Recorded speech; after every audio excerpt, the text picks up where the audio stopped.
नमस्कार सगळ्यांना. गणपती बाप्पा मोरया. कोरोनाचं सावट असताना गणेशोत्सव कसा साजरा करायचा हा प्रश्न सेवा मित्र मंडळाच्या कार्यकर्त्यांना मागच्या वर्षी पडला होता. आणि या कोरोनाच्या सगळे नियम पाळत, लॉकडाऊनचे सगळे नियम पाळत उत्सव तर साजरा करायचा, पण तो दरवर्षीपेक्षा जास्ती मोठ्या आणि व्यापक स्वरूपात असा निर्णय आणि असा संकल्प सेवा मित्र मंडळाच्या कार्यकर्त्यांनी घेतला. आणि त्याच्यामधून घेऊ भरारी ही संकल्पना आपल्या सगळ्यांच्या पुढे आली.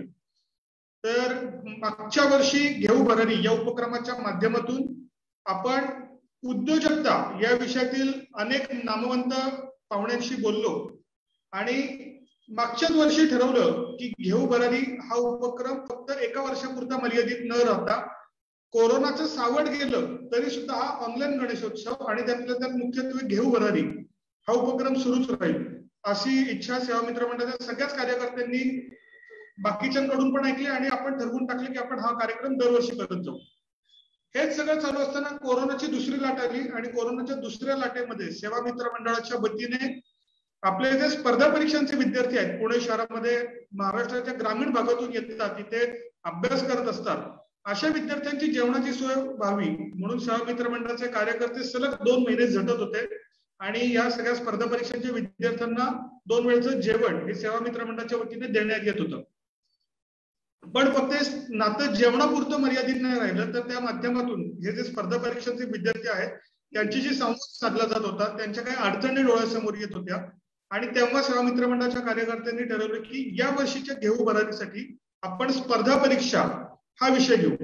स्पर्धा परीक्षांचं मार्गदर्शन हा तसा खूप मोठा विषय आहे, पण त्याच्याच बरोबरीने की तयारी कशी करावी इथपासून जर आपण स्पर्धा परीक्षांमध्ये उत्तीर्ण नाही झालो तर त्याच्यासाठी आपल्याकडे प्लॅन बी आहे का, या प्लॅन बी ची आपण तयारी करतोय का, अशा वेगवेगळ्या विषयांवरती युवक युवतींना मार्गदर्शन मिळावं असं या वर्षीच्या घेऊ भरारी आयोजित करताना आमचं नियोजन आहे. नेहमीप्रमाणे अनेक दिग्गज, महाराष्ट्रातले अनेक दिग्गज हे सेवा मित्र मंडळाच्या पाठीशी कायम उभे असतात आणि ह्याच उपक्रमाला महाराष्ट्रातल्या अनेक मोठ्या IAS IPS अधिकाऱ्यांनी पण खूप चांगला प्रतिसाद दिला आणि आज त्याचीच आपण सुरुवात करत आहोत. तर घेऊ भरारीच्या दुसऱ्या वर्षातलं जे पहिलं लेक्चर आहे त्यासाठी तुमच्या सगळ्यांचं सेवा मित्र मंडळाच्या वतीने मनपूर्वक स्वागत. आज आपल्या बरोबर जे नामवंत वक्ते म्हणून आपल्या समोर आलेले आहेत, तर ते चंद्रकांत दळवी साहेब. दळवी साहेबांचं नाव आपण आपल्या लहानपणापासून वृत्तपत्रांमध्ये चांगल्या कामासाठी कायमच वाचत आलेलो आहोत. तर असे चंद्रकांत दळवी साहेब आज सेवा मित्र मंडळाचा जो घेऊ भरारी उपक्रम आहे त्याच्यामध्ये सहभागी झाले. तर खूप वेळ न घेता या सगळ्या चर्चेतले आमचे मित्र सेवा मित्र मंडळाचे कार्यकर्ते प्रसाद भारते यांना मी विनंती करतो की त्यांनी दळवी साहेबांचा सगळ्यांना परिचय करून द्यावा आणि त्यानंतर दळवी साहेबांच्या मार्गदर्शनाला सुरुवात करावी. प्रसाद.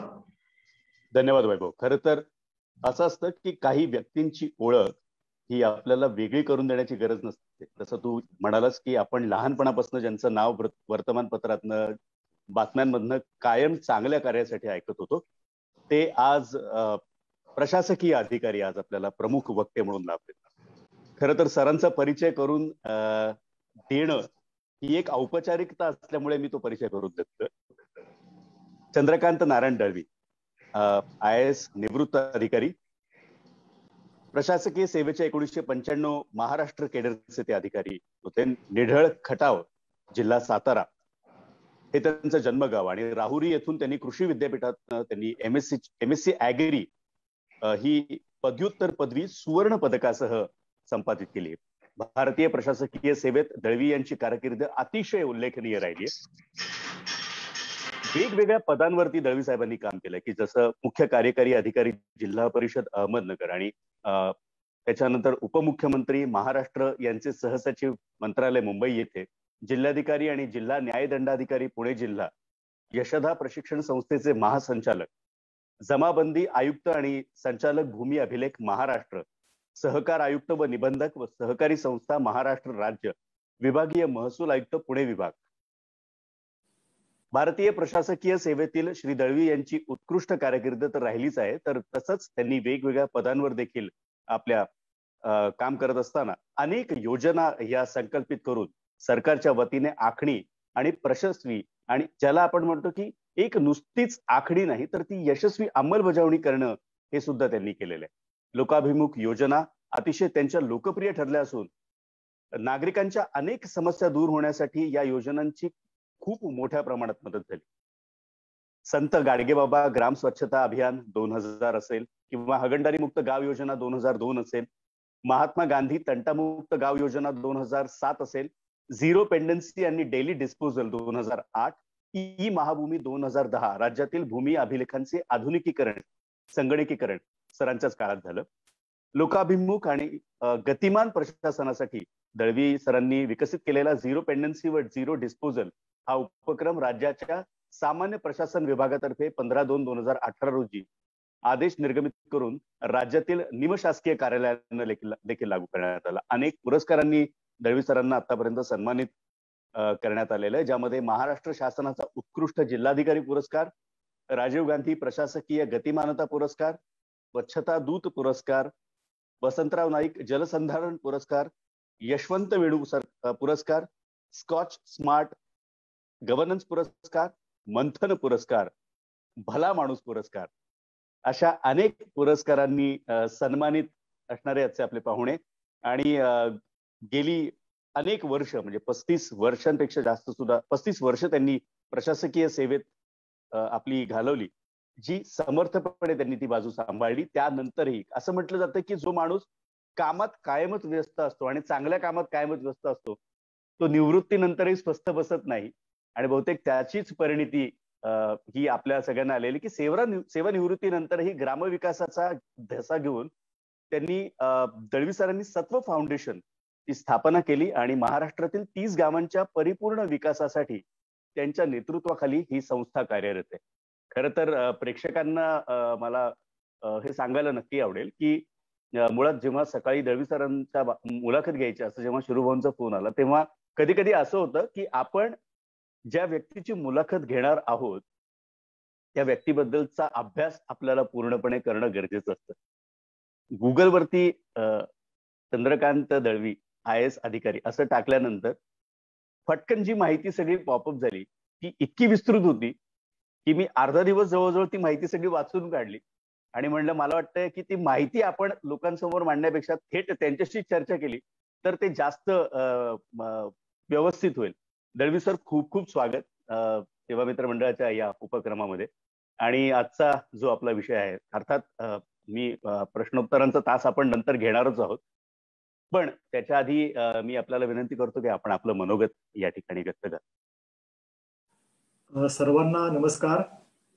मित्र हो, आज सेवा मित्र मंडळाच्या माध्यमातून आपणा सर्वांशी सुसंवाद साधण्याची संधी मला उपलब्ध झाली याबद्दल मी शिरीष मोहिते आणि त्यांचे सर्व सहकारी यांना मनापासून धन्यवाद देतो आणि जय गणेश म्हणून आजच्या कार्यक्रमाला मी सुरुवात करतो. सेवा मित्र मंडळाचं जे विस्तृत काम आहे त्याच्याबद्दलची माहिती खरं तर आजचे जे काही श्रोते आहेत त्या सगळ्यांना आहेच आहे, परंतु माझ्यासाठी ही ऐकून होतो, परंतु प्रत्यक्षामध्ये आपल्या सगळ्या कार्यकर्त्यांशी आज संवाद साधण्याची ही सुवर्ण संधी प्राप्त झाली आणि त्याच्या माध्यमातून पुण्यामध्ये खूप पुण्यापासूनच तर देशभरामध्ये गणेशोत्सव गेला आणि त्याच्या संदर्भामध्ये जे काही जुने गणेशोत्सव मंडळ आहेत त्याच्यापैकी आपलं एक वन ऑफ द ओल्डेस्ट मंडळ आहे असं म्हटलं तर वावगं होणार नाही. 1965 मध्ये स्थापना झाल्यापासून आज सातत्यानं आपण 60 वर्षापर्यंत पासून काम करत आहात आणि या सगळ्या प्रक्रियेमध्ये कोरोना कालावधीमध्ये आपण या उपक्रमापासून विश्रांती घेण्याच्या ऐवजी तुम्ही अधिक ऍक्टिव्हली काम करायला सुरुवात केलं, त्याचं विशेष मला कौतुक करायला पाहिजे की ऑनलाईन गणेशोत्सव ही संकल्पना सुद्धा आपण या निमित्तानं सुरू केली आणि आपले जे काही विविध उपक्रम झाले त्याच्यामध्ये कोरोना कालावधीमध्ये मला असं वाटतं की सगळ्यात जास्त उपक्रम आपण केले आहेत. वर्षभर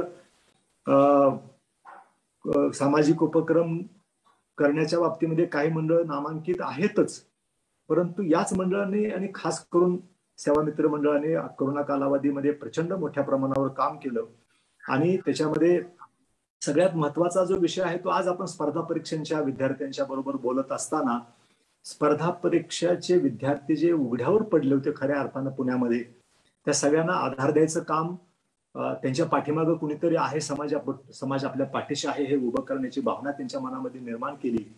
स्वप्नील लोणकर सारख्या विद्यार्थ्याच्यावर जी परिस्थिती ओढावली, अशाच प्रकारची मानसिकता अनेकांची होती.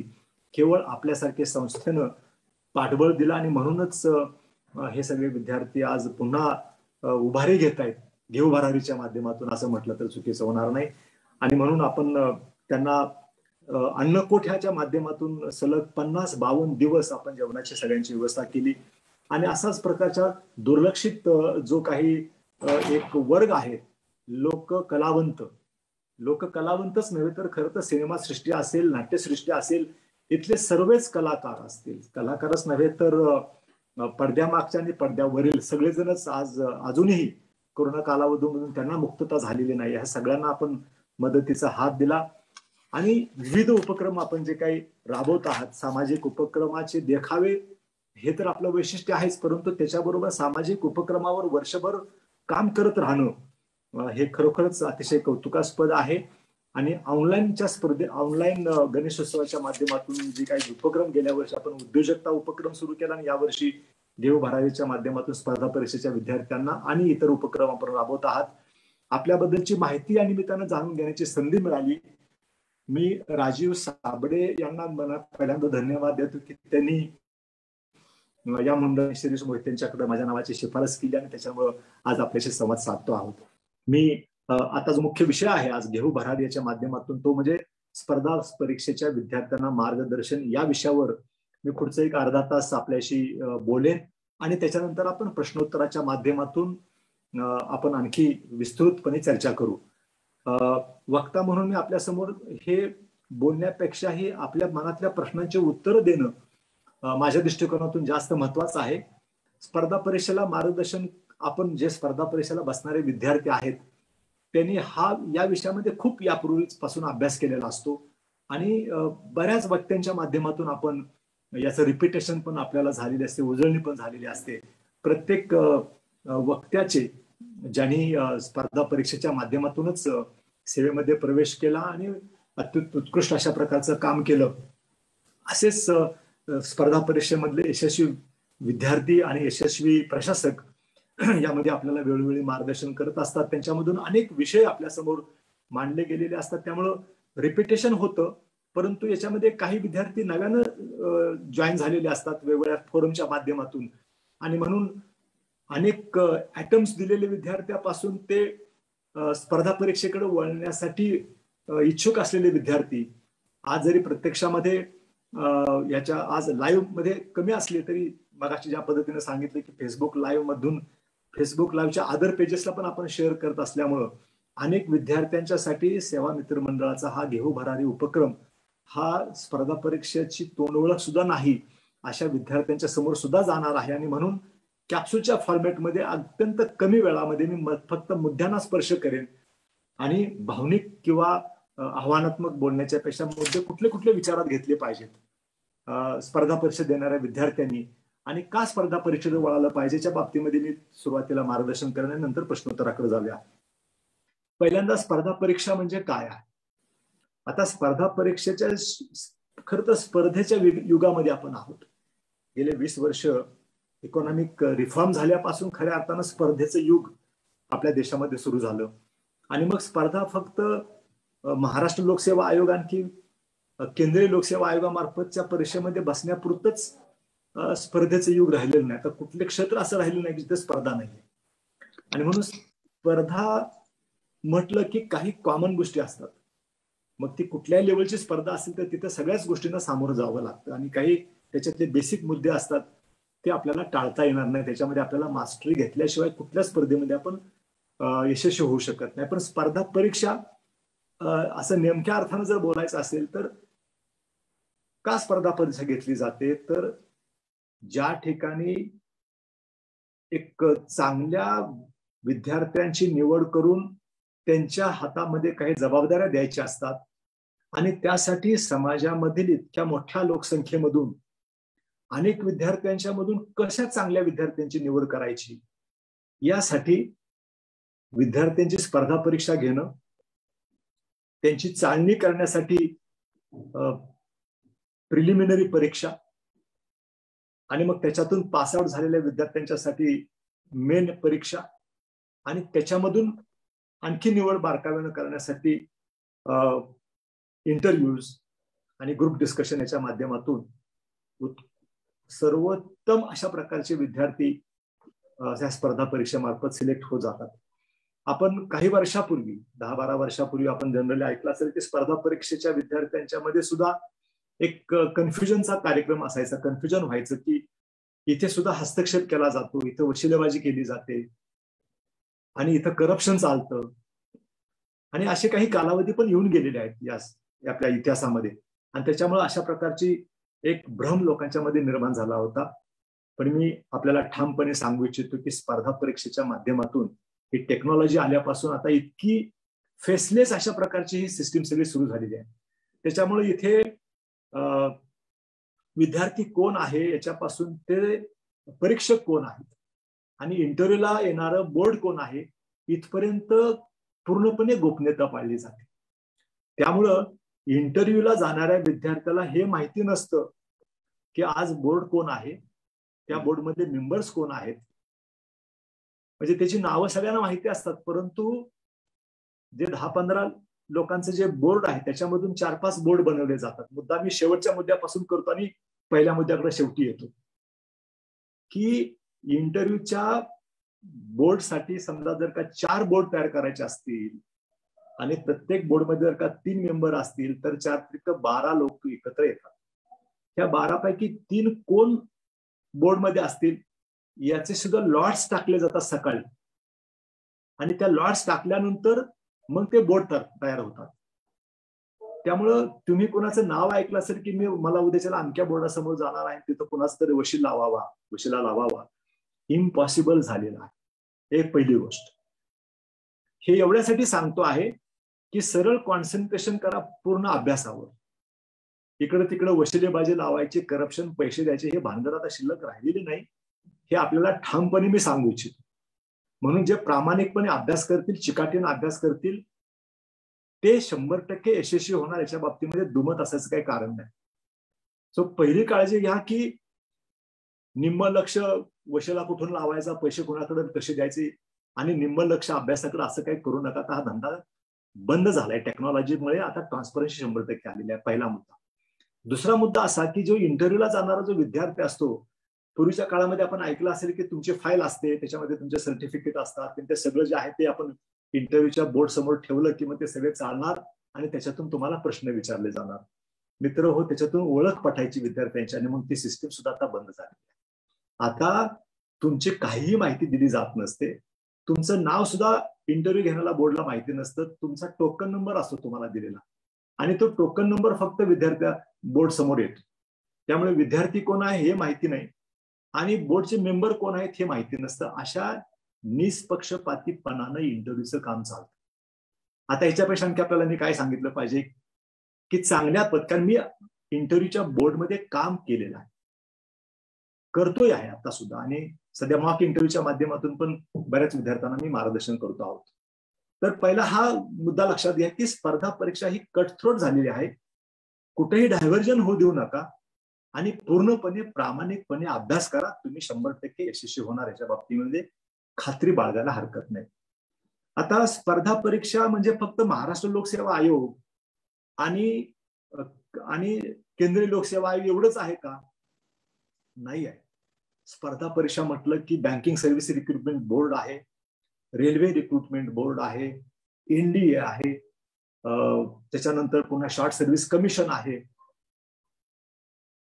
पुन्हा आज जिल्हा पातळीवर सुद्धा जर का जिल्हांतर्गत क्लेरिकल एक्झामिनेशन किंवा सुपरवायझरी ग्रेडच्या एक्झामिनेशन जर का घ्यायच्या असतील तर याचे अधिकार आता पूर्णपणे जिल्हाधिकाऱ्यांच्या अध्यक्षतेखाली त्या डिपार्टमेंटचा जो जिल्हा प्रमुख असतो तो सेक्रेटरी आणि जिल्हाधिकारी अध्यक्ष, सीओ, जिल्हा परिषद त्याचे मेंबर, अशा प्रकारचे 5-6 लोकांचं बोर्ड असतं आणि त्या बोर्डच्या माध्यमातून परीक्षा घेतली जाते. लेखी परीक्षा त्यांच्या माध्यमातूनच इंटरव्ह्यू घेतले जातात आणि अशा पद्धतीने क्लेरिकल लेवलच्या एक्झामिनेशन, सुपरवायझरी लेवलच्या एक्झामिनेशन ज्या आहेत या सुद्धा स्पर्धा परीक्षा अतिशय चांगल्या पद्धतीने निष्पक्षपातीपणे घेतल्या जातात.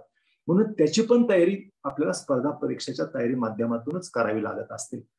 सो क्लास 1 अधिकारी, क्लास 2 अधिकारी किंवा गॅझेटेड ऑफिसर्स यासाठी लोकसेवा आयोग आणि त्याच्या खालच्या परीक्षा ज्या काही, मी शासनामध्ये नोकरी करणाऱ्या संदर्भामध्ये बोलतो आहे पहिल्यांदा. आणि त्याच्यामुळे इथं नोकरी करायची असेल, इथं जर काय आपल्याला एंट्री पाहिजे असेल, म्हणजे आज शासनामध्ये क्लार्क म्हणून जायचं असेल तरी सुद्धा स्पर्धा परीक्षेला स्पर्धा परीक्षा दिल्याशिवाय एंट्री होत नाही. म्हणून स्पर्धा परीक्षा म्हणजे फक्त IAS आणि IPS होण्यासाठीच फक्त स्पर्धा परीक्षा असं नव्हे. म्हणजे मी आपल्याला एक गंमत म्हणून सांगेन, मी जेव्हा विभागीय आयुक्त म्हणून पुण्यात काम करत होतो तेव्हा विभागामध्ये पोलीस पाटलांची जागा आणि कोतवालाच्या जागा भरायच्या होत्या. गावामध्ये कोतवाल हा तलाठ्याचा बरोबर असिस्टंट म्हणून काम करत असतो आणि पोलीस पाटील हा पोलीस स्टेशनच्या साठी एक संपर्क अधिकारी म्हणून काम करत असतो. तर ह्याची नेमणूक करायची असेल तर माहिती असतं की लोकल अधिकारी इंटरव्ह्यू घेणार, तिथं त्या गावातले लोक अर्ज करणार आणि वशिलेबाजी होणार आणि त्याच्यामुळे मग योग्य विद्यार्थी कसा निवडायचा त्याचा प्रश्न पडल्यानंतर पोलीस पाटलांच्या परीक्षेसाठी आणि कोतवालाच्या निवडीसाठी सुद्धा विभागामध्ये जिल्हानिहाय स्पर्धा परीक्षा घेण्यात आल्या होत्या. आणि त्या स्पर्धा परीक्षेमधून निवड आलेल्या विद्यार्थ्यांच्या मधून इंटरव्ह्यू घेऊन त्याच्यामधून नेमणुका करण्यात आल्या होत्या. म्हणजे आता कुठलं क्षेत्र असं राहिले नाहीये सरकारी नोकरीमधलं, शिपायापासून ड्रायव्हर पासून ते क्लार्क पासून ते टायपिस्ट पर्यंत आता सगळ्याला स्पर्धा परीक्षा, म्हणून स्पर्धा परीक्षा. आता या स्पर्धा परीक्षेची तयारी करत असताना डेफिनेटली आपण नेहमी म्हणत असतो की फार मोठी तयारी करायला पाहिजे, तेव्हा तुम्ही छोट्या छोट्या परीक्षा सहजासहजी पास होऊन जातात. म्हणजे जे विद्यार्थी लोकसेवा आयोगाच्या, दोन्ही लोकसेवा आयोगाच्या परीक्षेची तयारी करतात ते विद्यार्थी या ज्या काही स्टेप बाय स्टेप आपण जर का खाली गेलो तर तिथल्या सगळ्या स्पर्धा परीक्षा त्या इझिली पास होऊ शकतात. आणि म्हणून स्पर्धा परीक्षेची तयारी केली पाहिजे. खर तर बी प्लॅन बद्दल आपण नेहमी चर्चा करतो अलीकडच्या कालावधीमध्ये. तुम्ही टार्गेट करा केंद्रीय लोकसेवा आयोग, टार्गेट करा महाराष्ट्र लोकसेवा आयोग. तिथं तुम्ही ज्या पद्धतीचा अभ्यास करतात त्याच्यात तिथं समजा तुम्हाला यश आलं नाही तर तुम्ही इतर खालच्या ज्या सगळ्या स्पर्धा परीक्षा आहेत त्याच्यामध्ये 100% यशस्वी होताच ही प्लॅन ठरतो.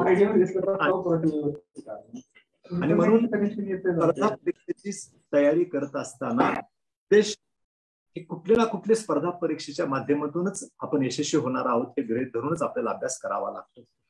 आता एवढ्या प्राथमिक इंट्रोडक्शन नंतर आणखी मी स्पर्धा परीक्षेच्या अनुषंगाने काही महत्वाच्या मुद्द्यांना स्पर्श करेन आणि त्याच्यानंतर मग तुमच्याकडे मी येणार आहे. याच्यामध्ये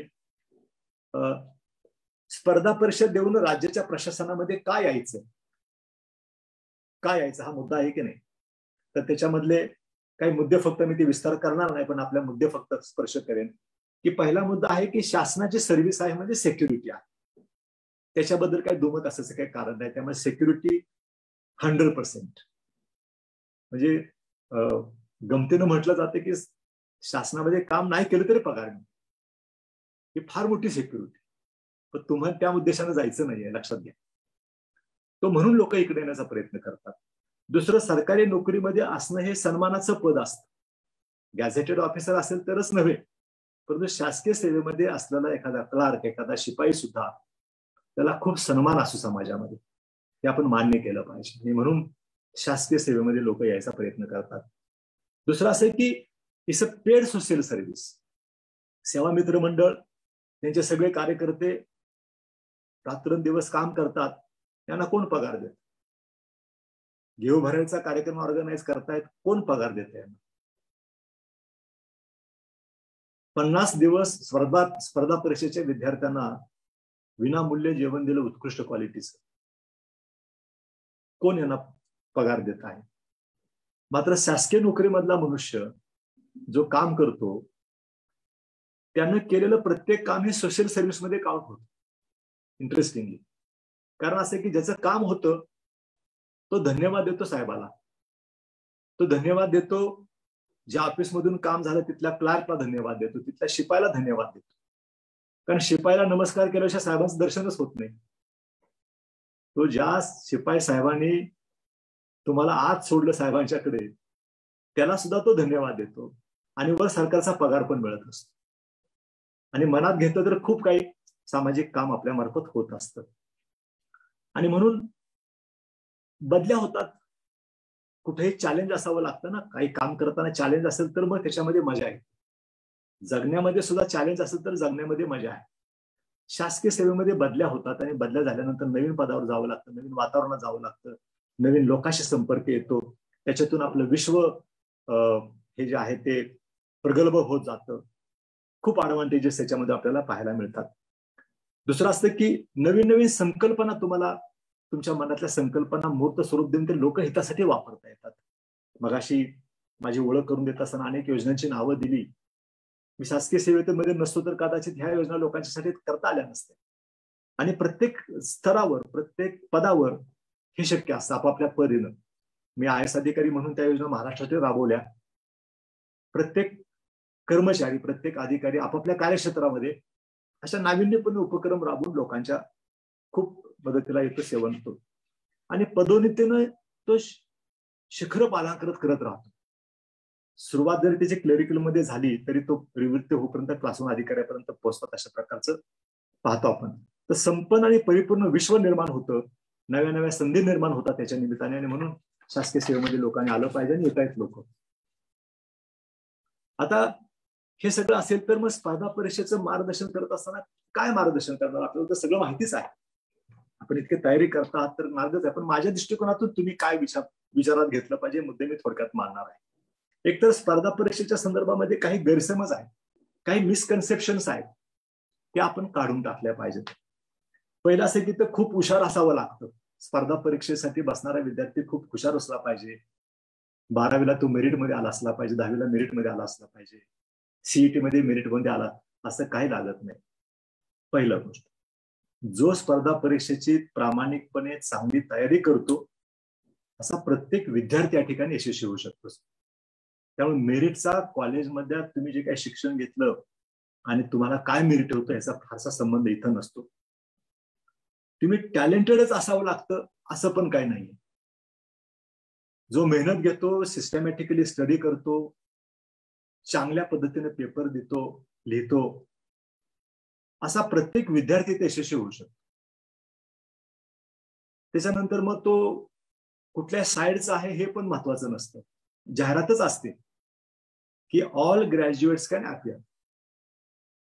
आणि म्हणून का असं तर प्रत्येकाला संधी दिली जाणार आहे.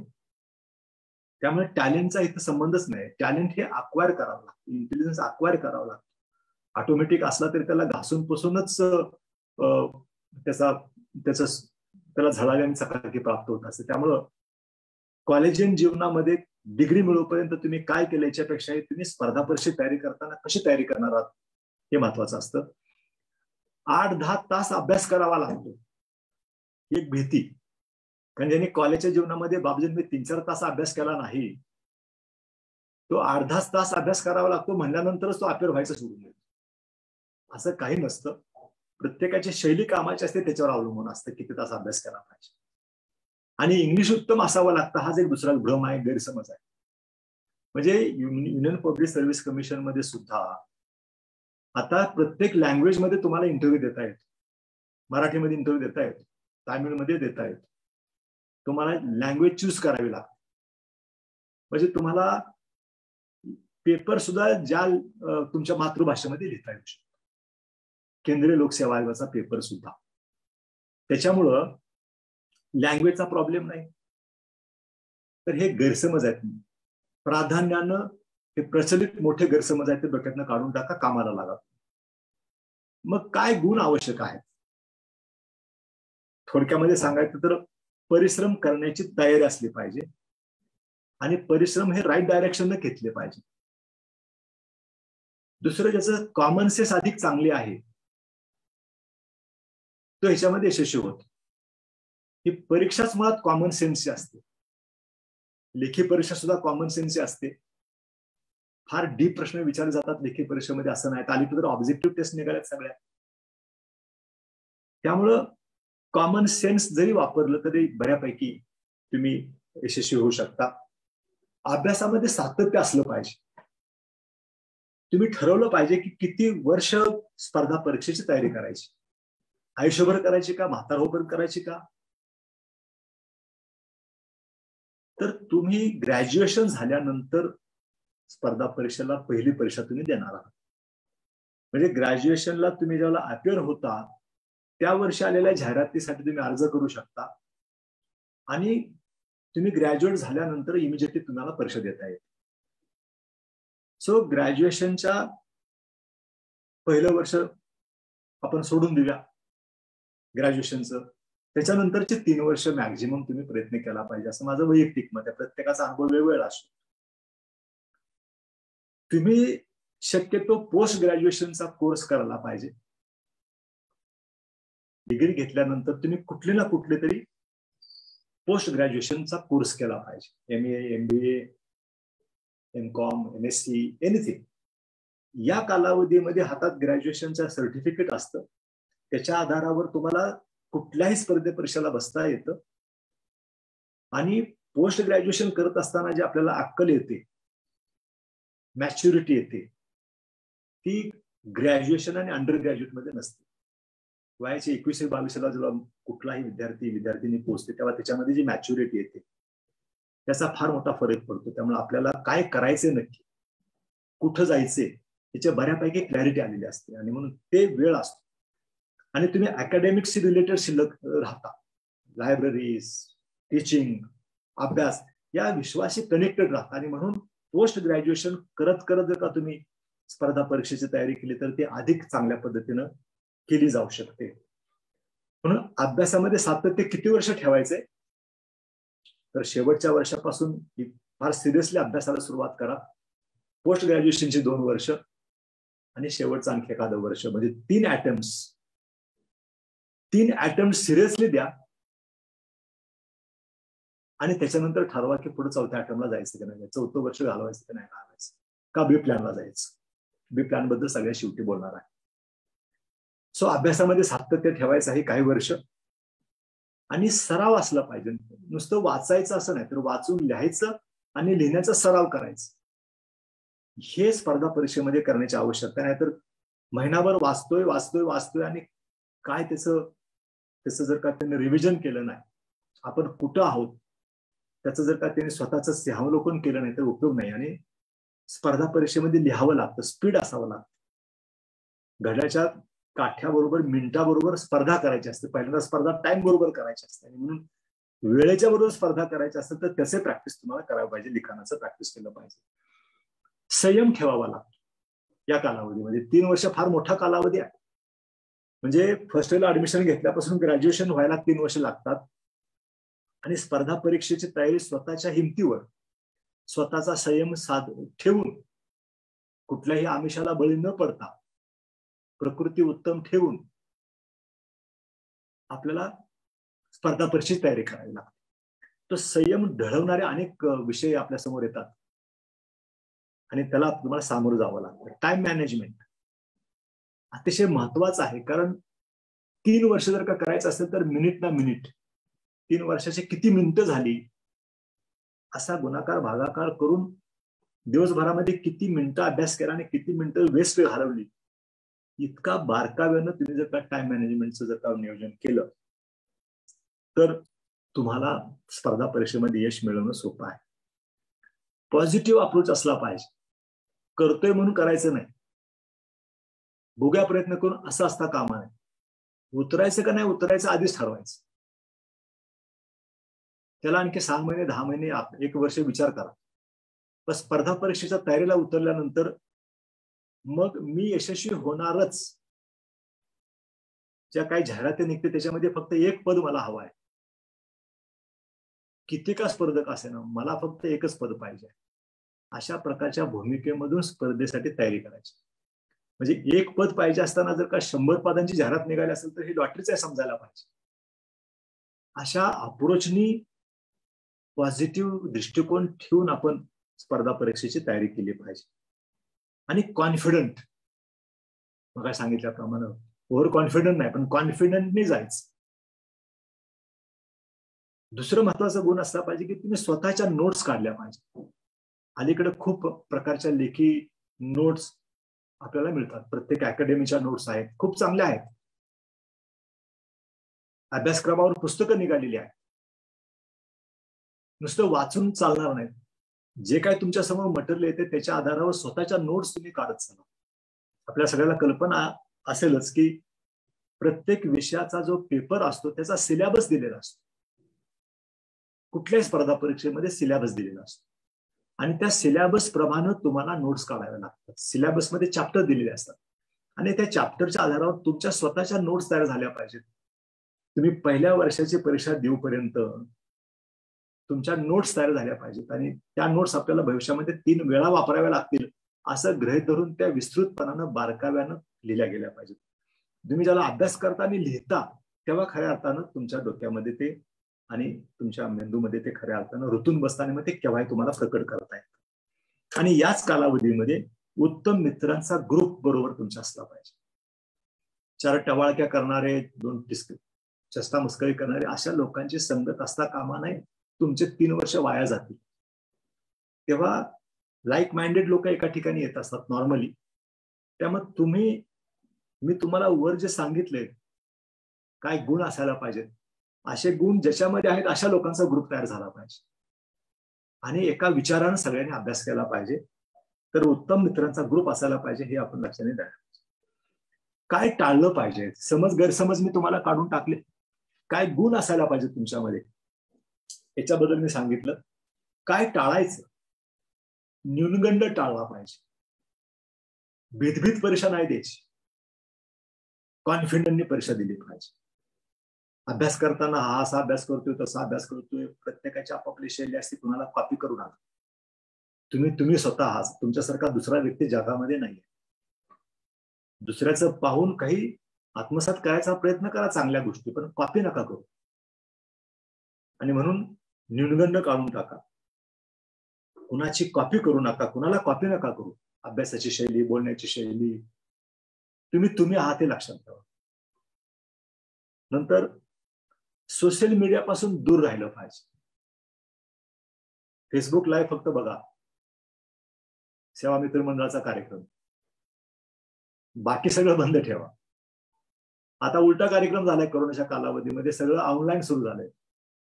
ज्यांच्या हातामध्ये मोबाईल द्यायचा नव्हता त्यांच्या हातामध्ये आता नवीन स्मार्टफोन घेऊन देण्याची वेळ आलेली आहे. तर त्यांचं सोडून द्या. आता तुमच्यासाठी तुमच्या हातात स्मार्टफोन आहे, सगळं आहे. स्पर्धा परीक्षेच्या तयारीसाठी जे काही म्हणून वापरायचं असेल गुगल, त्यासाठी जरूर वापरा, पण सोशल मीडियापासून दूर राहा. प्रचंड वेळ त्याच्यामध्ये जात असतो. माझा स्वतःचा पण अनुभव आहे. खूप वेळ जातो त्याच्यामध्ये. आपण व्हॉट्सअप ओपन केलं, वाचता वाचता एखादे काहीतरी ऑडिओ व्हिडिओ येतो समोर, 2-3 मिनिटं सत्र आहे बघूया, त्याच्यामध्ये वेळ निघून जातो आणि डायव्हर्जन ऑफ माइंड होतं. सगळ्यात महत्वाचं, कशा करता मोबाईल ओपन केला होता ते विसरून जातो आपण. कोणाला कॉल करायचा असेल, काही मेसेज पाठवायचा असेल अर्जंट, तर त्याच्यासाठी मोबाईल हात घालतो आणि 15-20 मिनिटं आपण तो चालत राहतो. डायव्हर्जन ऑफ माइंड होतं. म्हणून सोशल मीडियापासून पूर्णपणे कम्युनिकेशनच्या पलीकडं आणि स्पर्धा परीक्षेची तयारी करण्यासाठी जो काही सर्च तुम्हाला डेटा करायचा असेल त्याच्या पलीकडे वापर करता कामा नये. नकारात्मक माणसांच्या संगतीमध्ये राहू नका. न्यूनगंड हा तुम्हाला सांगितलं, काही माणसं नकारात्मक असतात, ते निगेटिव्हिटी एवढी पसरवतात, तशी माणसं ओळखून त्यांच्यापासून दूर राहिलं पाहिजे, टाळलं पाहिजे त्यांना. ओके, तर या गोष्टी तुम्हाला नॉर्मली मी सांगितलेल्या आहेत, त्या कशी तयारी करण्याच्या अनुषंगाने हे बेसिक गोष्टी मी तुम्हाला सांगितलं. आता काय केलं पाहिजे, तुम्ही यशस्वी विद्यार्थ्यांचं मार्गदर्शन घेतलं पाहिजे, त्यांच्या संगतीमध्ये राहिलं पाहिजे, त्यांच्या अनुभवाचा फायदा घेतला पाहिजे. खूप महत्वाचं आहे. त्यामुळं तुम्ही अभ्यास करत असेल तर 4-2 तरी यशस्वी झालेल्या विद्यार्थ्यांच्या संपर्कात या. त्यांच्याकडून तुम्हाला पॉझिटिव्ह एन्व्हायरमेंट मिळेल. प्रत्येक गोष्ट त्यांच्या संपर्कात आला की त्यांचा आवरा तुम्हाला मिळायला सुरुवात. त्याच्या लेखी त्याच्या डोक्यामध्ये नकारात्मकता शिल्लकच नसते राहील. तो यशस्वी झालेला विद्यार्थी तुम्हाला इतकं मोटिवेट करेल, इतके अनुभवाचे बोल सांगेल की तुम्ही काही वेगानं कामाला लागा. तुम्ही सिंहावलोकन करून आपण काय करतोय, बरोबर करतोय का चुकीचं करतोय, हे तुम्हाला तो अनुभवाचे बोल सांगेल. म्हणून यशस्वी विद्यार्थ्यांच्या संपर्कात राहिलं पाहिजे. स्वतःच्या चुकातून शिकलं पाहिजे. बरोबर आहे ना? स्वतःच्या चुकातून अभ्यास करतोय, तयारी करतोय, त्याच्यामध्ये योग्य काय अयोग्य काय हे त्याचं सुद्धा तुम्हाला समजलं पाहिजे. स्वतःच्या चुकातून सुधारलं पाहिजे. दुसऱ्यांच्या चुकामधून पण सुधारलं पाहिजे. दुसऱ्याने ज्या चुका केल्या त्या आपण करता कामा नये. आपण केलेल्या चुका पण आपण करता कामा नये. 100% इफिशियंटली आपल्याला काम करायचं. नंतर जास्तीत जास्त रिव्हिजन व्हायला पाहिजे. नंबर ऑफ रिव्हिजन जितके वाढतील चॅप्टर वाईज, सब्जेक्ट वाईज, ते तुम्हाला यशस्वीतेकडे घेऊन जाईल. त्याच्यानंतर लिहिण्याचं प्रॅक्टिस वाढवलं पाहिजे. मी मगाशी पण सांगितले की लिहायला खूप लिहिलं पाहिजे. समजा दिवसभरात तुम्ही अभ्यास करताय 6 तास, 1 तास 2 तास तरी लिखाणामध्ये घालवा. स्पीड, हस्ताक्षर, मांडणी, फाफट पसारा न लिहिता नेमक्या शब्दामध्ये कमीत कमी शब्दामध्ये उत्तर देणं. एखाद्या प्रश्नाचे किती पानं उत्तर लिहिलं याच्यावर नाही ठरत क्वालिटी. मुद्देसूद किती कमीत कमी शब्दामध्ये तुम्ही लिहिलेलं आहे त्याच्यावर मार्क पडत असतात. आणि म्हणून लिहिण्याचं प्रॅक्टिस वाढलं पाहिजे. स्टँडर्ड बुक्स वापरले पाहिजे. इतके मार्केटमध्ये बुक्स आहेत. एक ठरवा की आता कुठल्या पुस्तकांचा वापर करायचा. हे पण पुस्तक वाचलं, ते पण वाचलं, ते पण वाचलं, एका विषयाची 3-3, 4-4 पुस्तकं वाचली तर कन्फ्युजन होईल. स्टँडर्ड पुस्तकं कुठल्या आहेत आजच्या काळामध्ये? मी काही त्या स्पर्धा परीक्षेच्या डे टू डे टच मध्ये नाही. तुम्ही आजचे विद्यार्थी जे यशस्वी विद्यार्थी झालेले आहेत, तुम्ही जर का अकॅडमीची मदत घेत असाल ते तुम्हाला सांगतील की कुठले बुक्स वापरले पाहिजे.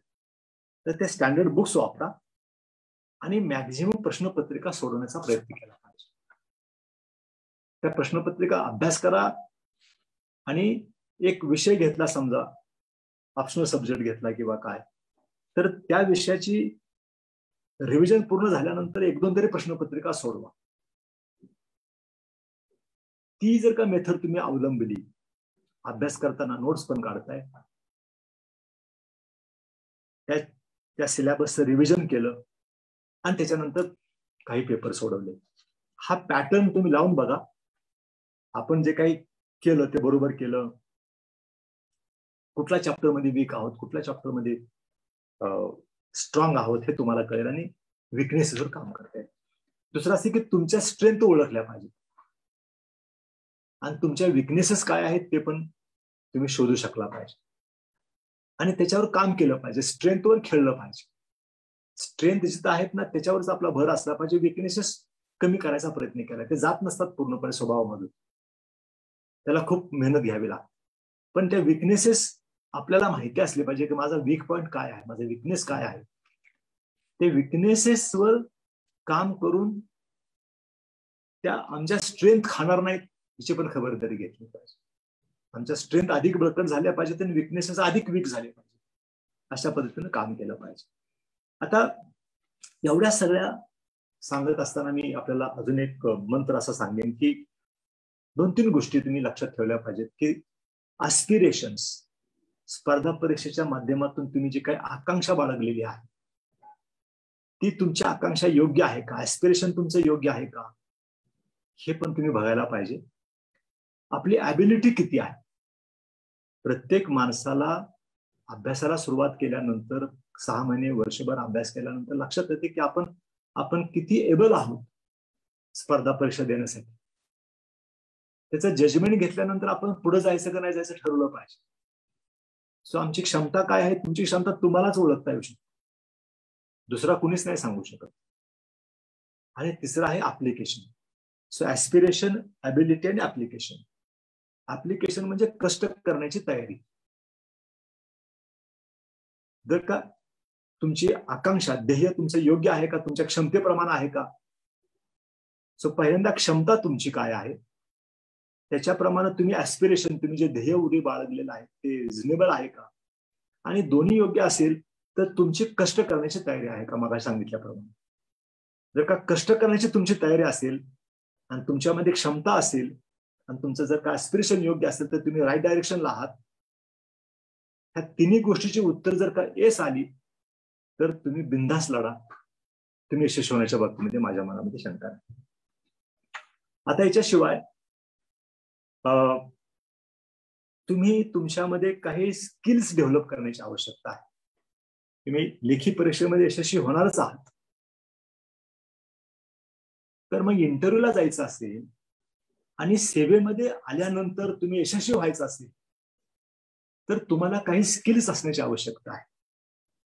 म्हणजे तुम्ही अनेक विद्यार्थी, लाखो विद्यार्थी स्पर्धा परीक्षेला बसतात, हजारो त्यातले एंट्री करतात सेवेमध्ये. किती लोक लक्षात राहतात, किती लोकांचं कॉन्ट्रीब्युशन मग सांगितल्याप्रमाणे सोसायटीसाठी, समाजासाठी, स्वतःसाठी उपयुक्त ठरतात. ते एकाच परीक्षेमधून गेलेले एकाच बॅच मधल्या 50 विद्यार्थ्यांच्या मध्ये काही विद्यार्थी खूप चमकदार कामगिरी करतात आणि काही कुठे आहेत कळत पण नाही. त्यामुळे स्पर्धा परीक्षेमध्ये तुम्ही यशस्वी झाला म्हणजे तुम्ही झेंडा लावला असं होत नाही. ही तुमची पहिली पायरी असते.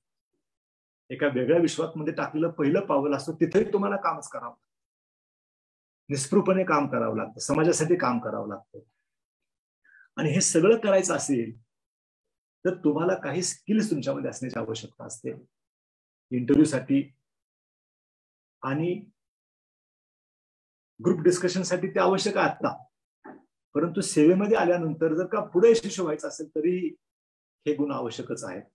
एवढंच नव्हे तर समाजामध्ये तुम्ही एक यशस्वी नागरिक म्हणून, एक इम्प्रेसिव्ह पर्सनॅलिटी म्हणून जर का तुम्ही लोकांसमोर यायचं असेल तरीही तुम्हाला या गोष्टींची आवश्यकता असते. आणि म्हणून तुम्ही काही पर्सनल स्किल्स डेव्हलप केले पाहिजेत. त्याच्यामध्ये सगळ्यात महत्वाचं आहे लिडरशिप क्वालिटी. लिडरशिप हा खूप मोठा विषय आहे. लिडरशिपमध्ये राजकारणामध्ये दिसणारे पुढारी नव्हे.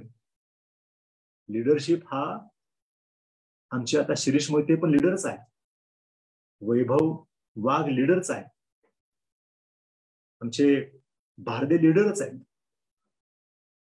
सो लिडर म्हणजे तुम्ही जिथं कुठं काम करता तिथं तुम्ही चमक दाखवता का नाही, तुमच्या जबाबदारी दिली जाते का नाही, याला लिडरशिप म्हटलं जातं. तुमच्यामध्ये इनिशिएटिव्ह आहे का नाही, पुढाकार घेता का नाही, का तुम्हाला ढकलावं लागतं, का तुम्ही सांगकामी आहात. लिडरशिप ज्याच्याकडे असते तो फ्रंटला येऊन काम करतो, जबाबदारी घेतो, इनिशिएटिव्ह घेतो. कोणी करत नसेल तर मी करणार असं सांगतो. तर हा गुण जर का तुमच्याकडे असेल तर त्याला म्हणायचं लिडरशिपच्या क्वालिटीज. याच्यावर मोठे मोठे पुस्तक आहेत, याच्यावर स्वतंत्र डिग्री मिळते, डिप्लोमा दिले जातात. तो मोठा विषय आहे. पण हे तुम्ही स्वतःला अनालाइज केलं पाहिजे की तुम्ही कुठे आहात लिडरशिपच्या क्वालिटीमध्ये. मग लिडरशिपच्या क्वालिटीज काय काय असतात ते तुम्ही अक्वायर करायचा प्रयत्न केला पाहिजे. दुसरा आहे कम्युनिकेशन, संवाद कौशल्य. सगळ्यात मोठा गुण तुमच्यामध्ये असण्याची आवश्यकता आहे. काही मंडळी अशा आहेत की बोलतच नाहीत. कसं समजणार तुम्ही काय आहेत, तुमचं ज्ञान काय आहे, तुमच्या काय ऍबिलिटीज आहेत. बोललं पाहिजे ना, बोलता आलं पाहिजे. तर इफेक्टिव्ह कम्युनिकेशन करता आलं पाहिजे.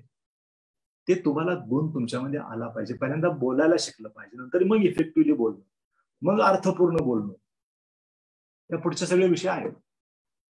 म्हणून त्याच्यामध्ये पण तुम्हाला ह्या सगळ्या गोष्टी, ह्या 3 वर्षाच्या तुमच्या ह्या तयारीमध्ये तुम्ही ऍज अ पर्सन पूर्णपणे ट्रान्सफॉर्म होऊन जाता. कम्प्लीट स्पर्धा परीक्षा देणारा विद्यार्थी, तो अयशस्वी विद्यार्थी, स्पर्धा परीक्षेमध्ये शेवटचा कमीत कमी मार्क मिळालेला विद्यार्थी आणि जनरल पब्लिक मधले विद्यार्थी यांच्यामध्ये जमीन आसमानाचं अंतर असतं. स्पर्धा परीक्षेमध्ये अयशस्वी झाला म्हणजे जीवनामध्ये फेल झाला असं नव्हे, तर समाजामध्ये खऱ्या अर्थानं उभं राहण्यासाठी तुम्ही ग्रॅज्युएट झाला असं मी मानतो. जो स्पर्धा परीक्षा देतो त्यांना फेल्युअरकडं अपयश म्हणून बघता कामा नये. बी प्लॅन बद्दल इनडायरेक्टली बोलतोय. तुम्ही जे काही तुमच्या पर्सनॅलिटीमध्ये जो काही बदल 3 वर्षामध्ये दिसेल की कितीतरी मोठी पुंजी आहे तुमच्या आयुष्यासाठी. कारण बघा सांगितलं इतक्या गोष्टी तुम्हाला त्याच्यामध्ये तुमच्या पर्सनॅलिटीमध्ये उतरतात. आणि म्हणून स्पर्धा परीक्षेची तयारी, ज्याला काही नोकरीमध्ये जायचं नाही त्यांनी सुद्धा स्पर्धा परीक्षेची तयारी केली पाहिजे. स्वतःच्या पर्सनॅलिटी डेव्हलपमेंटसाठी तरी कमीत कमी केली पाहिजे. सो ऑनेस्टी, प्रामाणिक असलं पाहिजे. पहिल्यांदा स्वतःशी. जो स्वतःशी प्रामाणिक नाही आहे तो इतरांशी काय प्रामाणिक असणार, तो समाजाशी काय. म्हणून प्रामाणिकपणा ही तुम्ही तुमच्यामध्ये कल्टिवेट केला पाहिजे. दुसरं डिसिजन मेकिंग, पटापट निर्णय करता आले पाहिजे. विदिन शॉर्टेस्ट पॉसिबल टाइम मध्ये निर्णय करता आला. कुठल्याही विषयाच्या बाबतीत डिसिजन मेकिंग फास्ट आहे, तो अनेक कामं कमीत कमी कालावधीमध्ये करू शकतो. इव्हन स्पर्धा परीक्षेच्या तयारीमध्ये सुद्धा काय वाचायचं काय नाही वाचायचं हा सुद्धा डिसिजनच आहे. कुठलं बुक रेफर करायचं हा पण डिसिजनच आहे. कन्फ्युजन स्टेजमध्ये असलेल्या माणसाला खूप वेळ लागतो निर्णय करण्यासाठी. सो कमीत कमी कालावधीमध्ये जो अधिकाधिक निर्णय घेतो, अधिकाधिक गुणवत्तापूर्ण निर्णय घेतो, तोच यशस्वी होणार की नाही. म्हणून हा पण गुण आहे, तुम्हाला अक्वायर करावा लागेल. सेन्सिटिव्हिटी असली पाहिजे, सेन्सिटिव्ह असली. प्रत्येक घटनेमध्ये तुमच्यावर परिणाम झाला पाहिजे.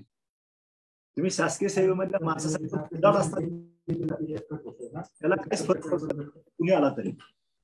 काही मंडळी असे असतात की कुणी आला ते सब घोडे 12%. त्याचा विषय समजूनच घेतला नाही तर सेन्सिटिव्हिटी येणार कुठून. म्हणून विषयाला भिडलं पाहिजे, त्याच्या समस्येशी भिडलं पाहिजे, प्रश्नाशी भिडलं पाहिजे. सो सेन्सिटिव्हिटी तुमच्यामध्ये निर्माण झाली पाहिजे. तुम्ही कुठल्याही क्षेत्रामध्ये असता तरी. Use of technology. आज तुम्हाला टेक्नॉलॉजीचा वापर पराकोटीचा चांगला करता आला पाहिजे. फ्लुएंटली वापर करता आला पाहिजे. हे तुम्ही जाणीवपूर्वक कल्टिवेट केलं पाहिजे. तो यूज ऑफ टेक्नॉलॉजी फार महत्वाचा आहे. रिझल्ट ओरिएंटेशन असलं पाहिजे. प्रत्येक कामामध्ये रिझल्ट आला पाहिजे, सोडून द्यायचं नाही निम्म्यामध्ये. त्याचा रिझल्ट मिळेपर्यंत काम केलं पाहिजे. आणि हे सगळं करत असताना खूप फटीग येतो. तर का तुमचा ब्रेन ताजतवाना राहायचा असेल, तुमचा शरीर ताजतवाना राहायचं असेल, तर याच कालावधी नव्हे तर आयुष्यभर तुम्ही खूप चांगल्या पद्धतीने व्यायाम केला पाहिजे. Good health is very important for everything. आणि म्हणून स्पर्धा परीक्षेच्या कालावधीमध्ये त्याची गरज असते, कारण ब्रेनला फटीग येते. सो ब्लड सर्क्युलेशन होण्यासाठी म्हणून कुठला ना कुठला व्यायाम तुम्ही केला पाहिजे. कमीत कमी वॉकिंग तरी केलं पाहिजे, रनिंग तरी केलं पाहिजे, जिम मध्ये गेलं पाहिजे, योगा केलं पाहिजे, मेडिटेशन केलं पाहिजे. तर हे गोष्टी खूप आवश्यक. दिवसभरामधला 1 तास तरी कमीत कमी तुम्ही मॉर्निंग किंवा evening you should start with this or end with this exercise. त्याची फार गरज आहे. कमीत कमी वेळामध्ये तुमचा ब्रेन जितका जास्त शार्प व्हायचा असेल ना, तर एक्सरसाइज इज व्हेरी इम्पॉर्टंट. शरीरामध्ये सगळं ब्लड सर्क्युलेशन चांगल्या पद्धतीनं झालं तर मन आणि शरीर तुम्हाला साथ देईल आणि तुमचा कमीत कमी कालावधीमध्ये खूप चांगला अभ्यास होईल. म्हणून exercise is very important. Entertainment is also equally important other than social media. मित्रांच्या बरोबर गप्पा मारा, फिरायला जावा, गार्डनमध्ये जाऊन चक्कर मारून या, एखादा सिनेमा बघायला हरकत नाही मध्ये कुठेतरी, पण एंटरटेनमेंट असली पाहिजे. फार रुटीन एकदम कंटाळून गेलाय बाबा अभ्यास करताना असं होता कामा नये. म्हणून चेंज असला पाहिजे. सो या सगळ्या गोष्टी एक्सरसाइज, एंटरटेनमेंट आणि योगा, मेडिटेशनला तुम्ही ऑलवेज रिफ्रेश व्हायला पाहिजे, जेणेकरून तुम्ही कमीत कमी कालावधीमध्ये अधिकाधिक अभ्यास करू शकाल. मित्र हो, एवढ्या गोष्टी मी आपल्याला सांगितल्या. खूप बारकावे मी सांगितले नाहीत आपल्याला, पण तरी मी जवळपास 40 मिनिटापासून बोलतोय. आता थोडंच आणखी 5 मिनिटासाठी बी प्लॅन बद्दल बोलतो आणि मग प्रश्नोत्तरासाठी आपण ओपन करूया चॅप्टर. आता बी प्लॅन म्हणजे काय आणि त्याचा विचार कधी करायचा. बी प्लॅन पहिल्यांदा उद्दिष्ट काय आपलं, सगळं स्पर्धा परीक्षेच्या विद्यार्थ्यांचं उद्दिष्ट काय आहे की मी स्पर्धा परीक्षा देणार आणि त्याच्यामध्ये मी यशस्वी होणार. यशस्वी होणारच म्हणूनच तर स्पर्धा परीक्षा देतोय. त्याच्याबद्दल कुठल्याही मनामध्ये डाऊट असता कामा नये. मगाशी मी ते सगळं सांगितलं तुम्हाला. पण तरीही there is a possibility that you may not succeed. कारण स्पर्धा आहे. स्पर्धेमध्ये आता तुम्ही पाहिलं मध्यंतरी ऑलिम्पिकच्या स्पर्धा झाल्या, रनिंगचे इव्हेंट पाहिले, सगळे इव्हेंट पाहिले तुम्ही. काही सेकंदाच्या काही अंश इतका स्पर्धेमध्ये आपण पाहिलेलं आहे की कठोर स्पर्धा म्हणजे काय असते. एकाला गोल्ड मेडल मिळतं, एकाला तिघांनाच मेडल मिळतं आणि बाकीचे मागे राहतात. सो पॉसिबिलिटी आहे, दुरस्थ पॉसिबिलिटी आहे की तुम्हाला कदाचित यश मिळणार नाही. मग त्याच्यासाठी तुम्हाला अल्टरनेटिव्ह पाहिजे तुमच्याकडे, की स्पर्धा परीक्षेसाठी मी 2 वर्ष 3 वर्ष दिल्यानंतर जर का मी यशस्वी नाही झालो तर मी काय करेन. At the back of the mind असला पाहिजे आणि त्याच्यावर अल्टरनेटिव्हली काम पण केलं पाहिजे. नुसता विचार असून उपयोग नाही, सायमल्टेनियसली त्याच्यावर थिंकिंग चालू केलं पाहिजे, त्याच्यावर सायमल्टेनियसली काम पण करायला पाहिजे. स्पर्धा परीक्षेमध्ये 24/7